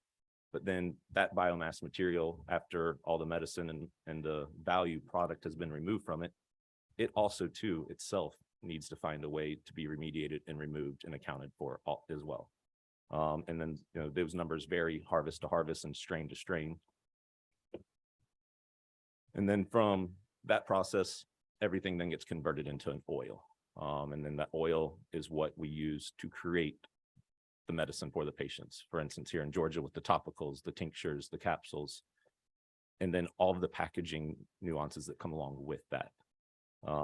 These are all things that we want to make sure we stay focused on and understand, the volume that we are going to be creating and making sure we have a place for it.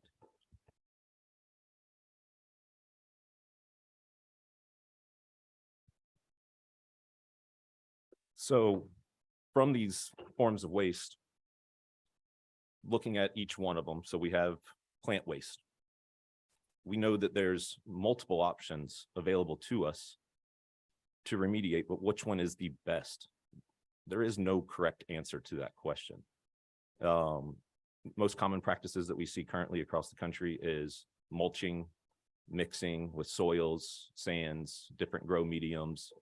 And then unfortunately that product, because a lot of states restrict that from being reused, repurposed, recycled in any shape or form, it ends up in the landfill.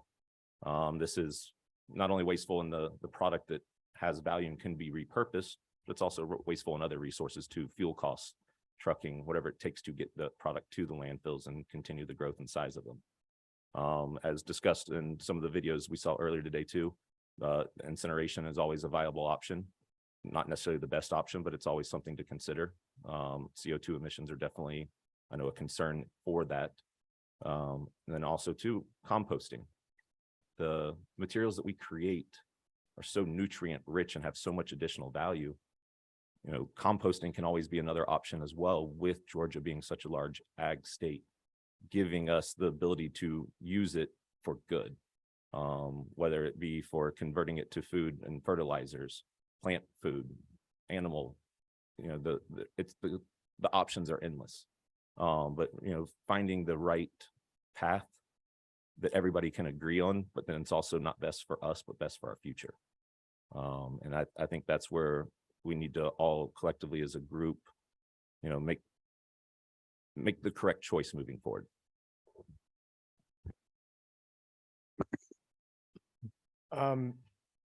Yeah, I think this is a very timely topic because cannabis production is an extremely energy intensive process, and conserving energy and being thoughtful about how resources are used and converted and the energy used to do all of that is really important. And there's a incredible statistic I read. It's in the 2013 Journal of Energy Policy. On average, 1 kilogram of cannabis, finished cannabis, is associated with 4,600 kilograms of CO2 emissions, which is equivalent to 3 million average cars in the United States. That's a 2013 article in the Journal of Energy Policy. And that's an astonishing figure. If you step back and think about it, trying to create the climate of basically Northern California indoors in a very warm, humid place like Georgia, it requires a tremendous amount of resources and generates a lot of waste in that process, as Chase discussed. I know you're going to have the commission, the Georgia Access to Medical Cannabis Commission's executive director on in the afternoon today. They have rules out for public comment, which I think are set to take effect sometime later this month. But I want to go over a provision of them because I think that's, assuming they are promulgated in their current form, that's going to dictate much of how we can dispose of the waste. This is a highly regulated business, and we have to grow under security cameras, not outside in the field. It's very different from the types of activities that you heard from our first speaker this morning, where they're out in the middle of a ag land cultivating cannabis. Yeah, and this is going to affect the business and economic environment that we can contribute to sustainability is these regulations. So this is draft regulation 351-4-.059. And there's 2 parts. It's a short statute and it says how we have to dispose of waste.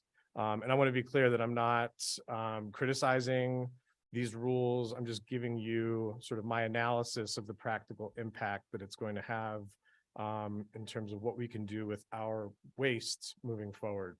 And so it says, basically gives you 2 options. Regulated cannabis waste shall be disposed of one of 2 ways. Either A, rendering all cannabis waste unusable and unrecognizable or irretrievable prior to the waste leaving the premises, or transferring the regulated cannabis waste securely to a processor for recycling, reuse, or composting.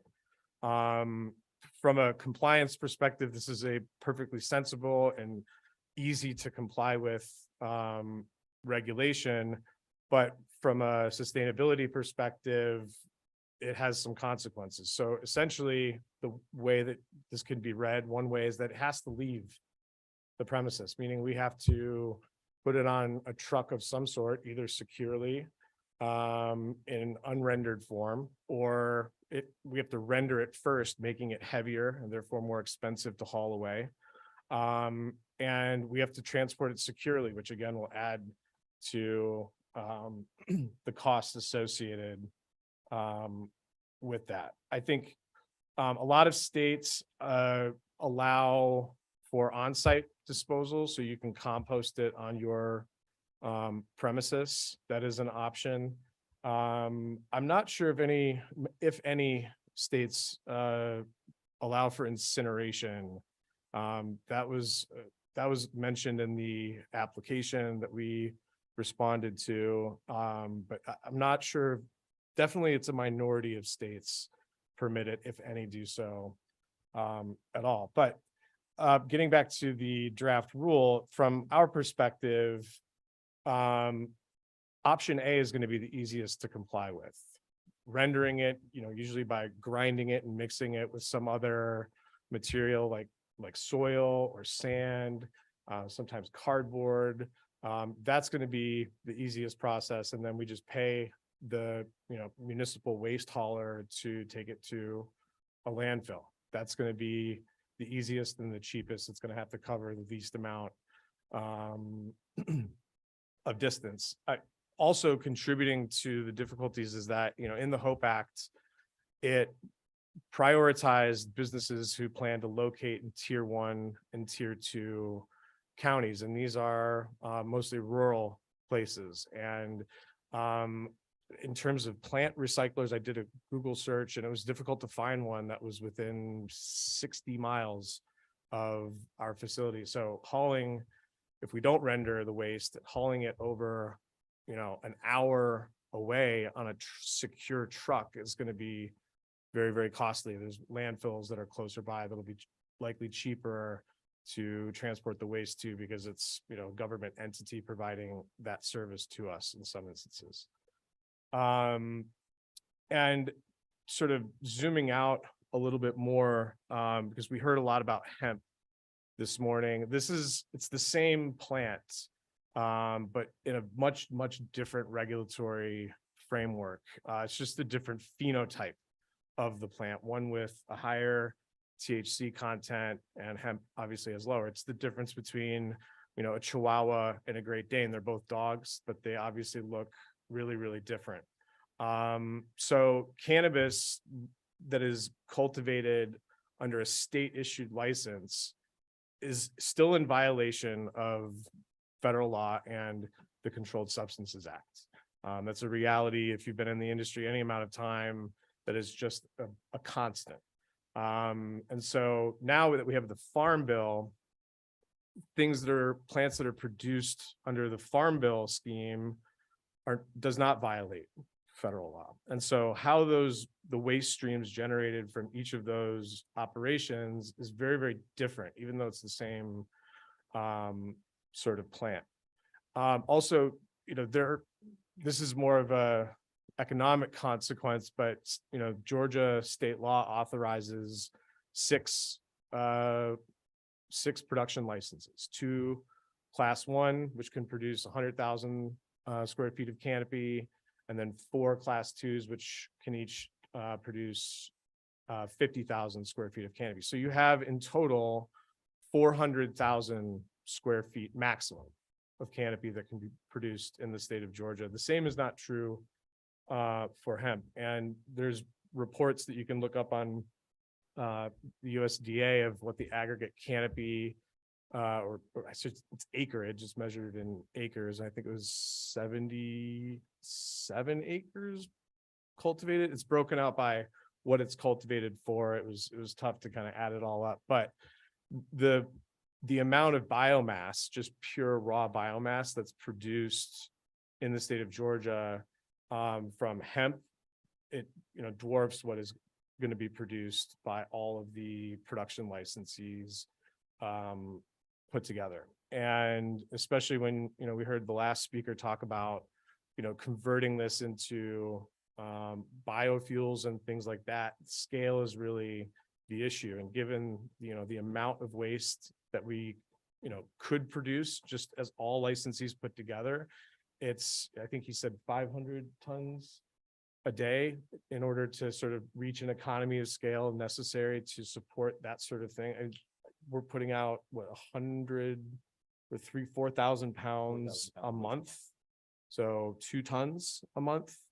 It's a drop in the bucket. It's infinitesimally small compared to what would need to the sort of volume that we would need to be at. I think the I'll answer the question that you said you're going to ask of everybody, and I'll answer it up front. What are the things that could help the most? And I'm going to provide two answers. I think providing licensees with incentives to participate would be a good first step.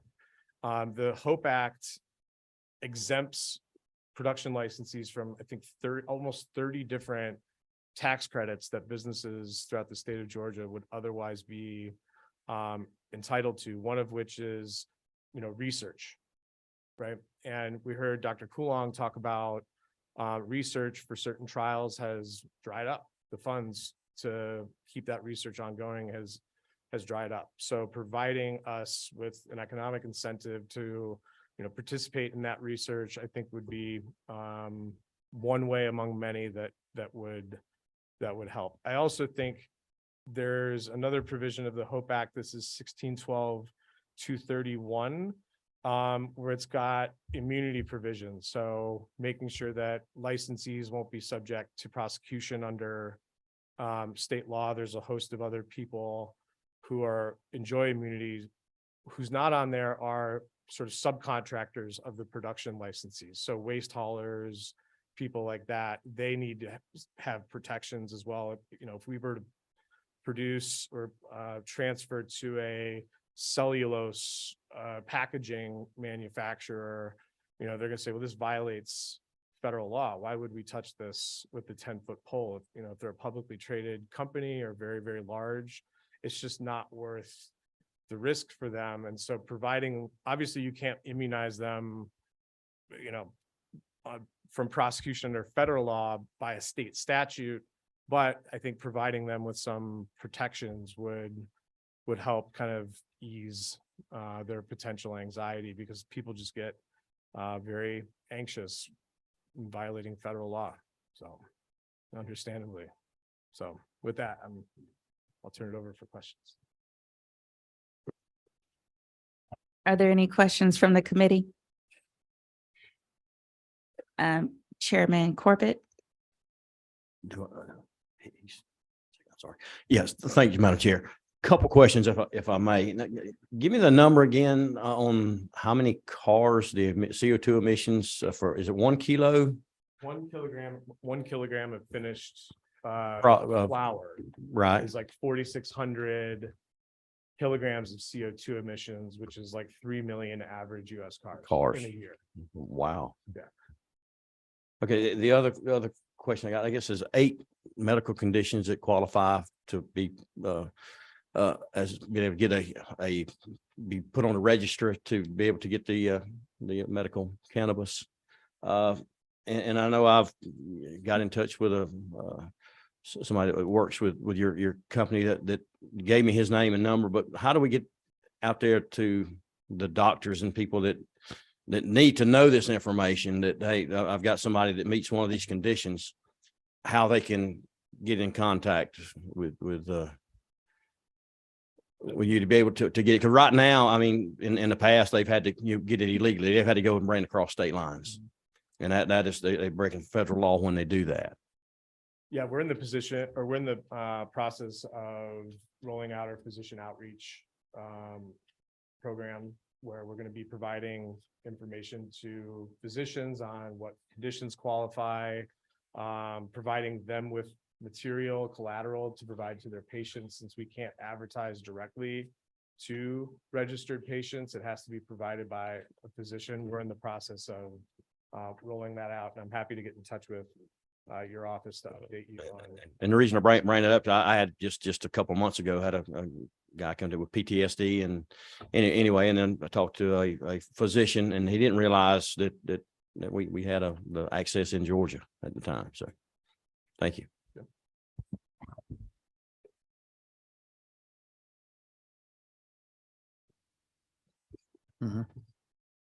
Vice Chair Jackson? Thank you, Madam Chair. I just got one question. I'm hearing a lot of information today about cannabis waste. I really didn't know a lot about it. Does the waste still have THC levels in it? Majority of the waste, most of it's stripped of the THC materials. And then plus a majority of the waste material is removed from the plants in the early stages of growth, which it hasn't started building up any form of THC yet. Because when the plants are still in vegetative state, they lack any THC or CBD attributes. That usually comes about in the flowering stage as they start to produce the buds. And then any of the product of the waste material post extraction has also had all that stripped from it as well. So in majority of cases, it's either a nil level or below the threshold of the 0.3% that's also subject to hemp as well. Thank you.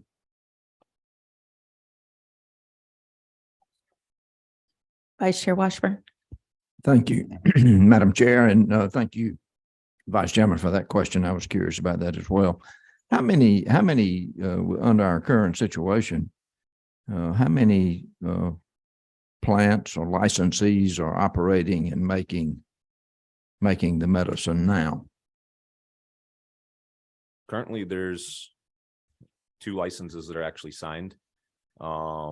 Where everyone is in production right now, it's kind of in a holding pattern as we wait for the final rules and regulations to be released to then really start to begin that process. Okay, so we are still not operating, no medicines being made currently.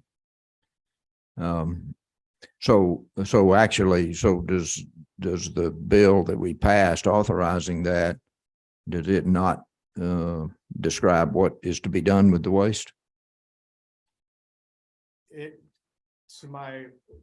Just going off of memory, it just required us to provide a plan for it, but it does not specifically prescribe any sort of exact steps that must be taken. That has been dealt with in the rules that are now out for public comment. And I basically summarized for you what those things are that we have to do. Well, I guess I'm curious about, if there's no danger, then why wouldn't you just bag it up and throw it away like anything else left over? Typically, the concern is with diversion, because you have to remember, like he said, 85% of the weight of the product vanishes into thin air when it dries. All the water weight evaporates, and so the plant becomes drier.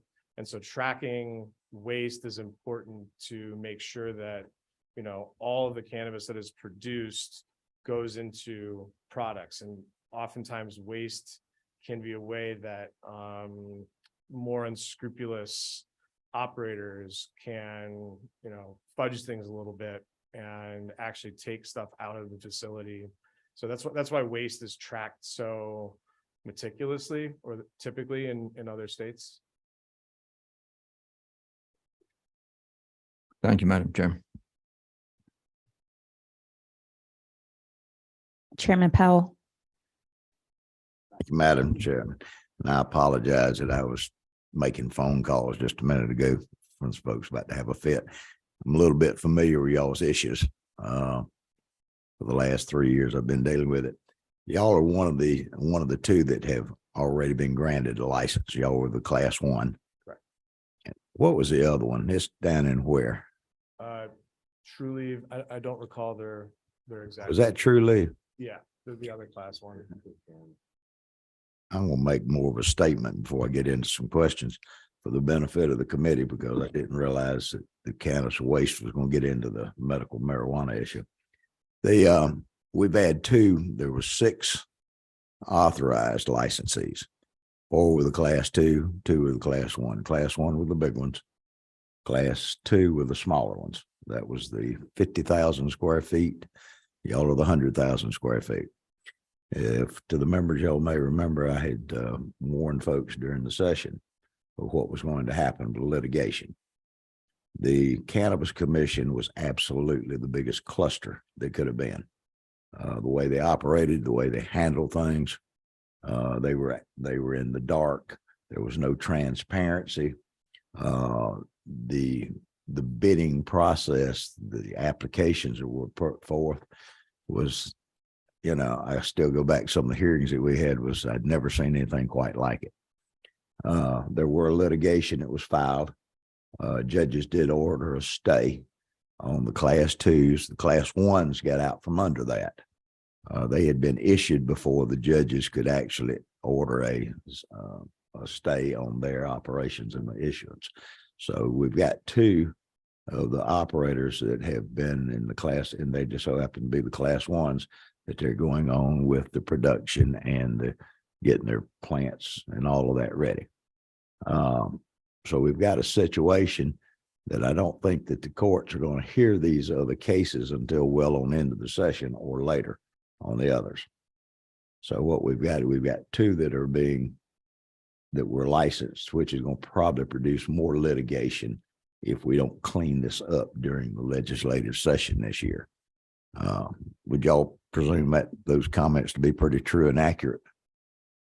Given the nature of the ongoing litigation, with all due respect, I'd refrain from commenting on any of that. No, I'm sorry. I didn't mean to put you on the spot because y'all may wind up being involved into that litigation also. So I understand. But for the benefit of the committee, what we have is a situation, we've got two that have been authorized, but rules and regs hadn't been set. There has been a change over to commission from the chairmanship. And I think you're going to be hearing a whole lot more of this issue again in this session. I'm one that's been an advocate for medical cannabis. I've always said that something that grows natural has got to be better than something manufactured in a laboratory. We know the maladies that have been treated with this. Even the doctors say that it's a great alternative with not the side effects.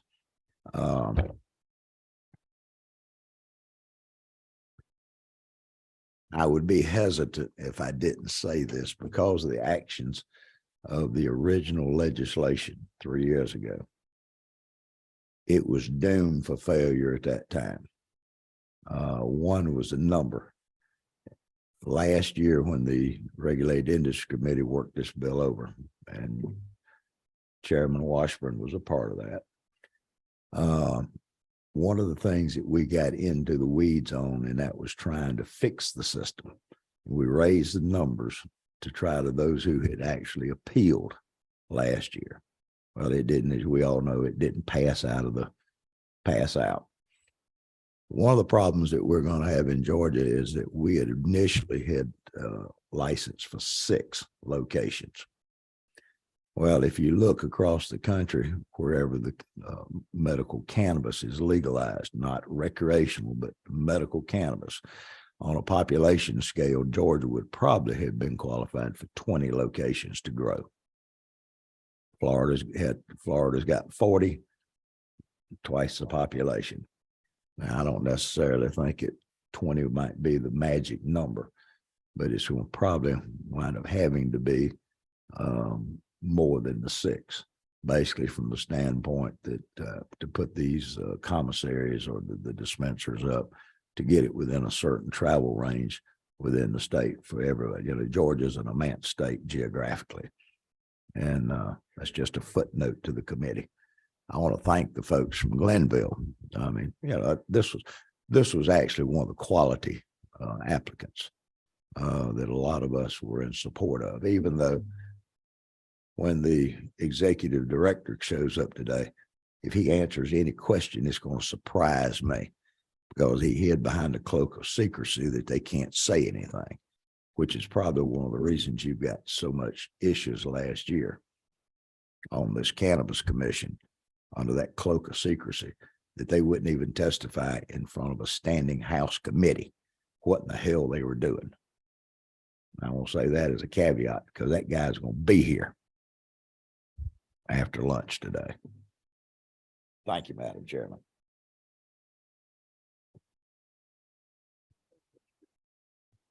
Thank you, Chairman Powell. We have another question from Vice Chair Washburn. Question. Thank you, Madam Chair. Of course, Chairman Powell's done a great job of explaining a lot of things here. I just want to express how frustrated so many of us are with this situation. And I showed my ignorance of where we are. I was delighted to hear we had 2 licenses issued. I thought we were about to get to the point of distributing medicine. That shows my ignorance on that, and I apologize for that. But I appreciate what you're doing. This medicine is needed, and the people suffering every day that need it and having to break the law to give relief to folks who need the medicine. And I just want to sort of thank the chairman for bringing us up to speed on that and express my frustration, as well as the frustration of many other members of the General Assembly, that we have passed this legislation so long ago and have continued to be bogged down. So just wanted to make that comment. Thank you. I have a couple questions for you guys. The first one is when you mentioned, Tyler, how this product must be in waste form. Unusable, unrecognizable, I believe unretrievable may have been the word. Irretrievable. And so I'm a physical therapist, and so we deal with subjective versus objective. And so those seem like three very subjective words, because unusable to me can be something totally different to the next person. And so, one concern, and I didn't know this until you just said it, are you within your waste plan, are you going to define unusable, unrecognizable, irretrievable? Typically, it involves mixing it, like I said, with some other inert matter, whether it's rock wool cubes is often, I've seen that because rock wool is compostable. You can use soil, cardboard boxes from, if you get a pallet of cleaner that comes in a big cardboard box, you can mix that in there with it. There's a lot of different options. In states, it's usually at least 50% by weight or volume.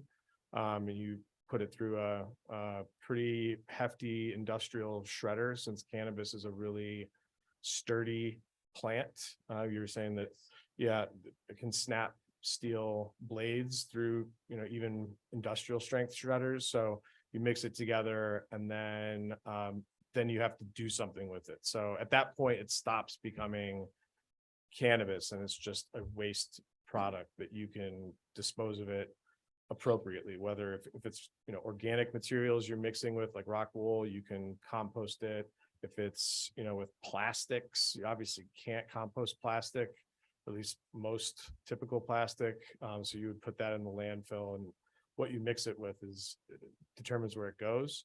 But yeah, it's basically, there's not many, like as he indicated, there's no cannabinoids left over, because we're in the business of taking them out of the plant material to make products. We don't want any to be left over at all.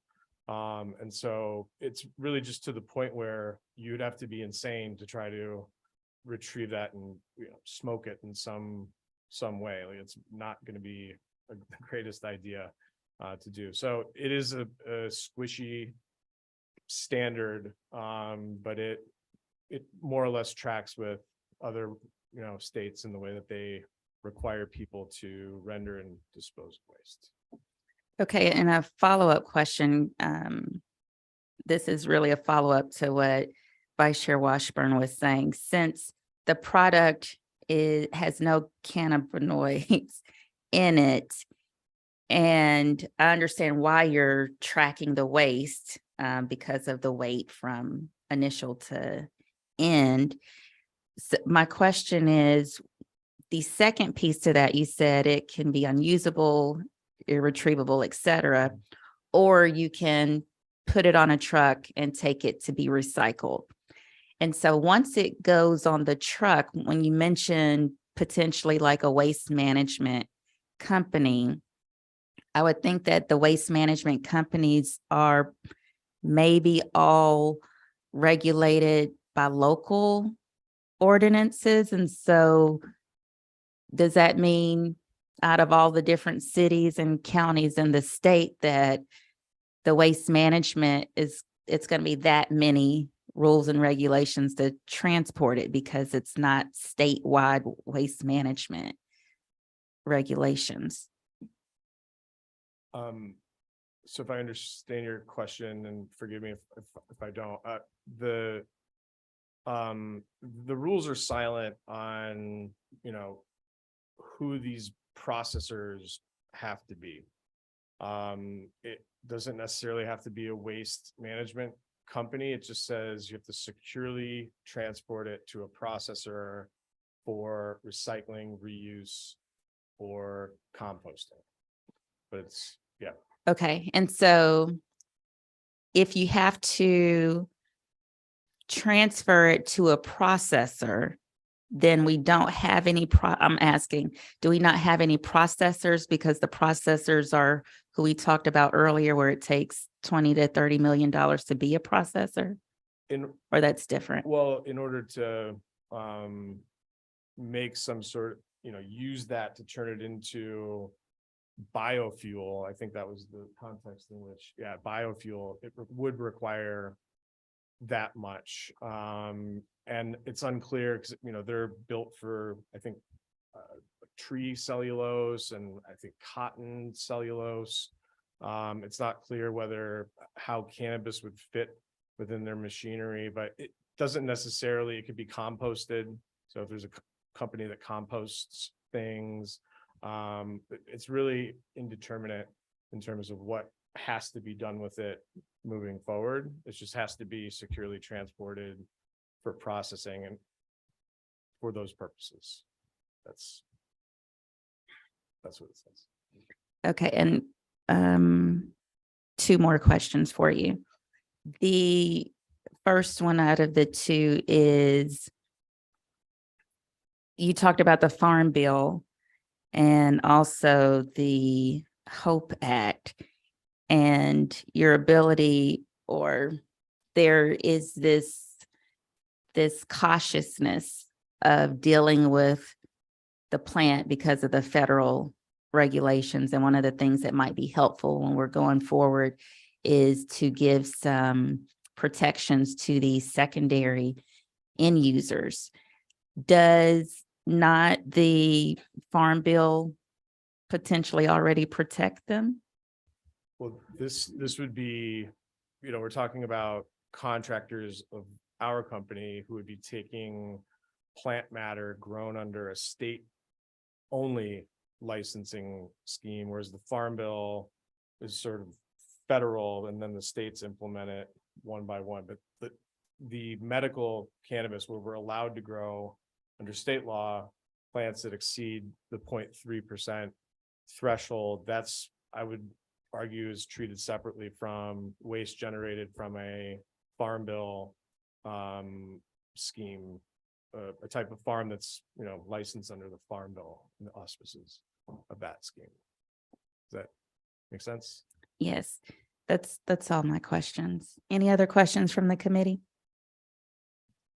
Thank you so much. I would ask that you guys give us a written statement for the record so we can use that information to produce the report. Sure. We appreciate you. Thank you.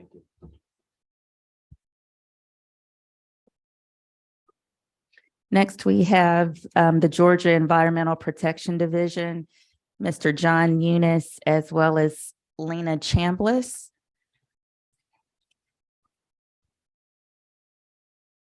And if you can just introduce yourselves, tell us your role, tell us a little bit about the EPD's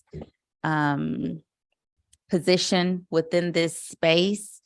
And I know you're just here for Q&A, but we almost need to know what we need to ask. So. Yes. We certainly understand that, Mr. Chairman. Absolutely. Madam Chair, thanks for having us. My name is John Eunice. I'm the Deputy Director of the Georgia Environmental Protection Division. And I'm Lena Chambliss. I am the Program Manager of the Recovered Materials and Abatement Program in the Land Protection Branch. So there's been a lot discussed this morning, some of which is kind of beyond what EPD's purview is. I can tell you we don't have any rules or regulations within our organization that treat cannabis waste any differently than any other type of waste that we do regulate. And I can let Lena kind of go into some of the more of the specifics as kind of our technical expert on some of the waste streams, solid waste, hazardous waste, and how some of that might be handled. Sure, absolutely. So thank you all for having us. And as we've heard this morning, there are several different ways that the cannabis waste is generated and can be processed. There's the biomass, there's just the agricultural residuals. And then if any of their solvents or anything like that are used to extract the cannabinoids, they do have the potential to become a hazardous waste, but it's just going to depend on what the generator uses. So, and again, that's up to the processors themselves to evaluate what they have on site and to know what they have and how to dispose of it properly. So at EPD, we regulate the facilities like the waste haulers, Madam Chair, that you just brought up, and those are state regulated. So we would regulate not the cannabis processors themselves, but we would regulate the folks who are hauling it. And it wouldn't be any different than hauling any other type of waste. So by our rules, okay? And we have rules for solid waste management disposal, which, as most of you are familiar with, the landfills are typically at the local government level. And then we also allow other agricultural operations throughout the state to compost their materials on site. So if there was anything above and beyond that for cannabis producers or farmers, then that would not be housed within EPD's rules, because cannabis itself is not a threat to the environment or to public health. So as like a hazardous substance. So and then so the options, I guess the main considerations for solid waste disposal would be, as they've mentioned earlier, you could dispose of it in a lined landfill or an inert landfill, depending on what it is. And you could compost the residuals on site. If they did have to haul those off to a composter, we only have a handful of composters throughout the state, which I think could eventually become a logistics issue. But we don't have a lot that would be able to accept that. So that's why most of our agricultural operations just compost on site, and they're exempted from solid waste handling permitting because they can exempt their own materials, or they can compost their own materials on site. And then the other option would be to for thermal treatment, as we discussed earlier. And then if there was any hazardous waste generated, such as alcohol solvents, alcohol type solvents, that are flammable or anything like that, then those would have to be disposed of as hazardous waste itself. So that's really all we have in terms of waste disposal, but I'm open to any questions you may have. And it's up to, I think it's important to note, correct me if I'm wrong, but it's up to the generators of those substances, if it's a hazard, to know whether it's a hazardous waste or not, and whether they would need any type of hazardous permits from EPD. That's the responsibility of the owner of that operation to come to us to figure out what permits they may or may not need on the hazardous waste side. And it just depends on what chemicals or solvents they're using as part of their processes. So it would vary in every situation potentially. Are there any questions? I have two questions, and we will still be out at 12 o'clock. The first question is that typical for in any other industry when you're talking about these hazards? Is it typical where we're relying on the manufacturer to come to you and say, hey, I have this waste? Or is it more typical for you to say, hey, you have this going, more proactive, hey, you have this business. It's known nationally that these wastes typically come from this product. Can please let us know if you will have this waste or this hazard. Yeah, it is very typical for generators to come to us and register. And typically they use consultants or vendors who evaluate their processes when an engineer is going in and looking in their design, or they could actually have a vendor that specializes in waste generation specifically, and they'll let them know. And when you buy the materials as well, they're all labeled and they come with safety data sheets and things like that, that educate the buyers and the processors on what they have on site. And then the other question I have is, does that mean, based on what you said earlier, the licensees, can they compost on site without needing any other regulations because of what you said? Well, for the rules for solid waste management, so as far as the Environmental Protection Division rules are concerned, yes, they could. Any other agriculture operation could compost on site by our rules. Now, I believe listening to the draft rule, they may have different requirements required specifically of cannabis waste, agricultural waste.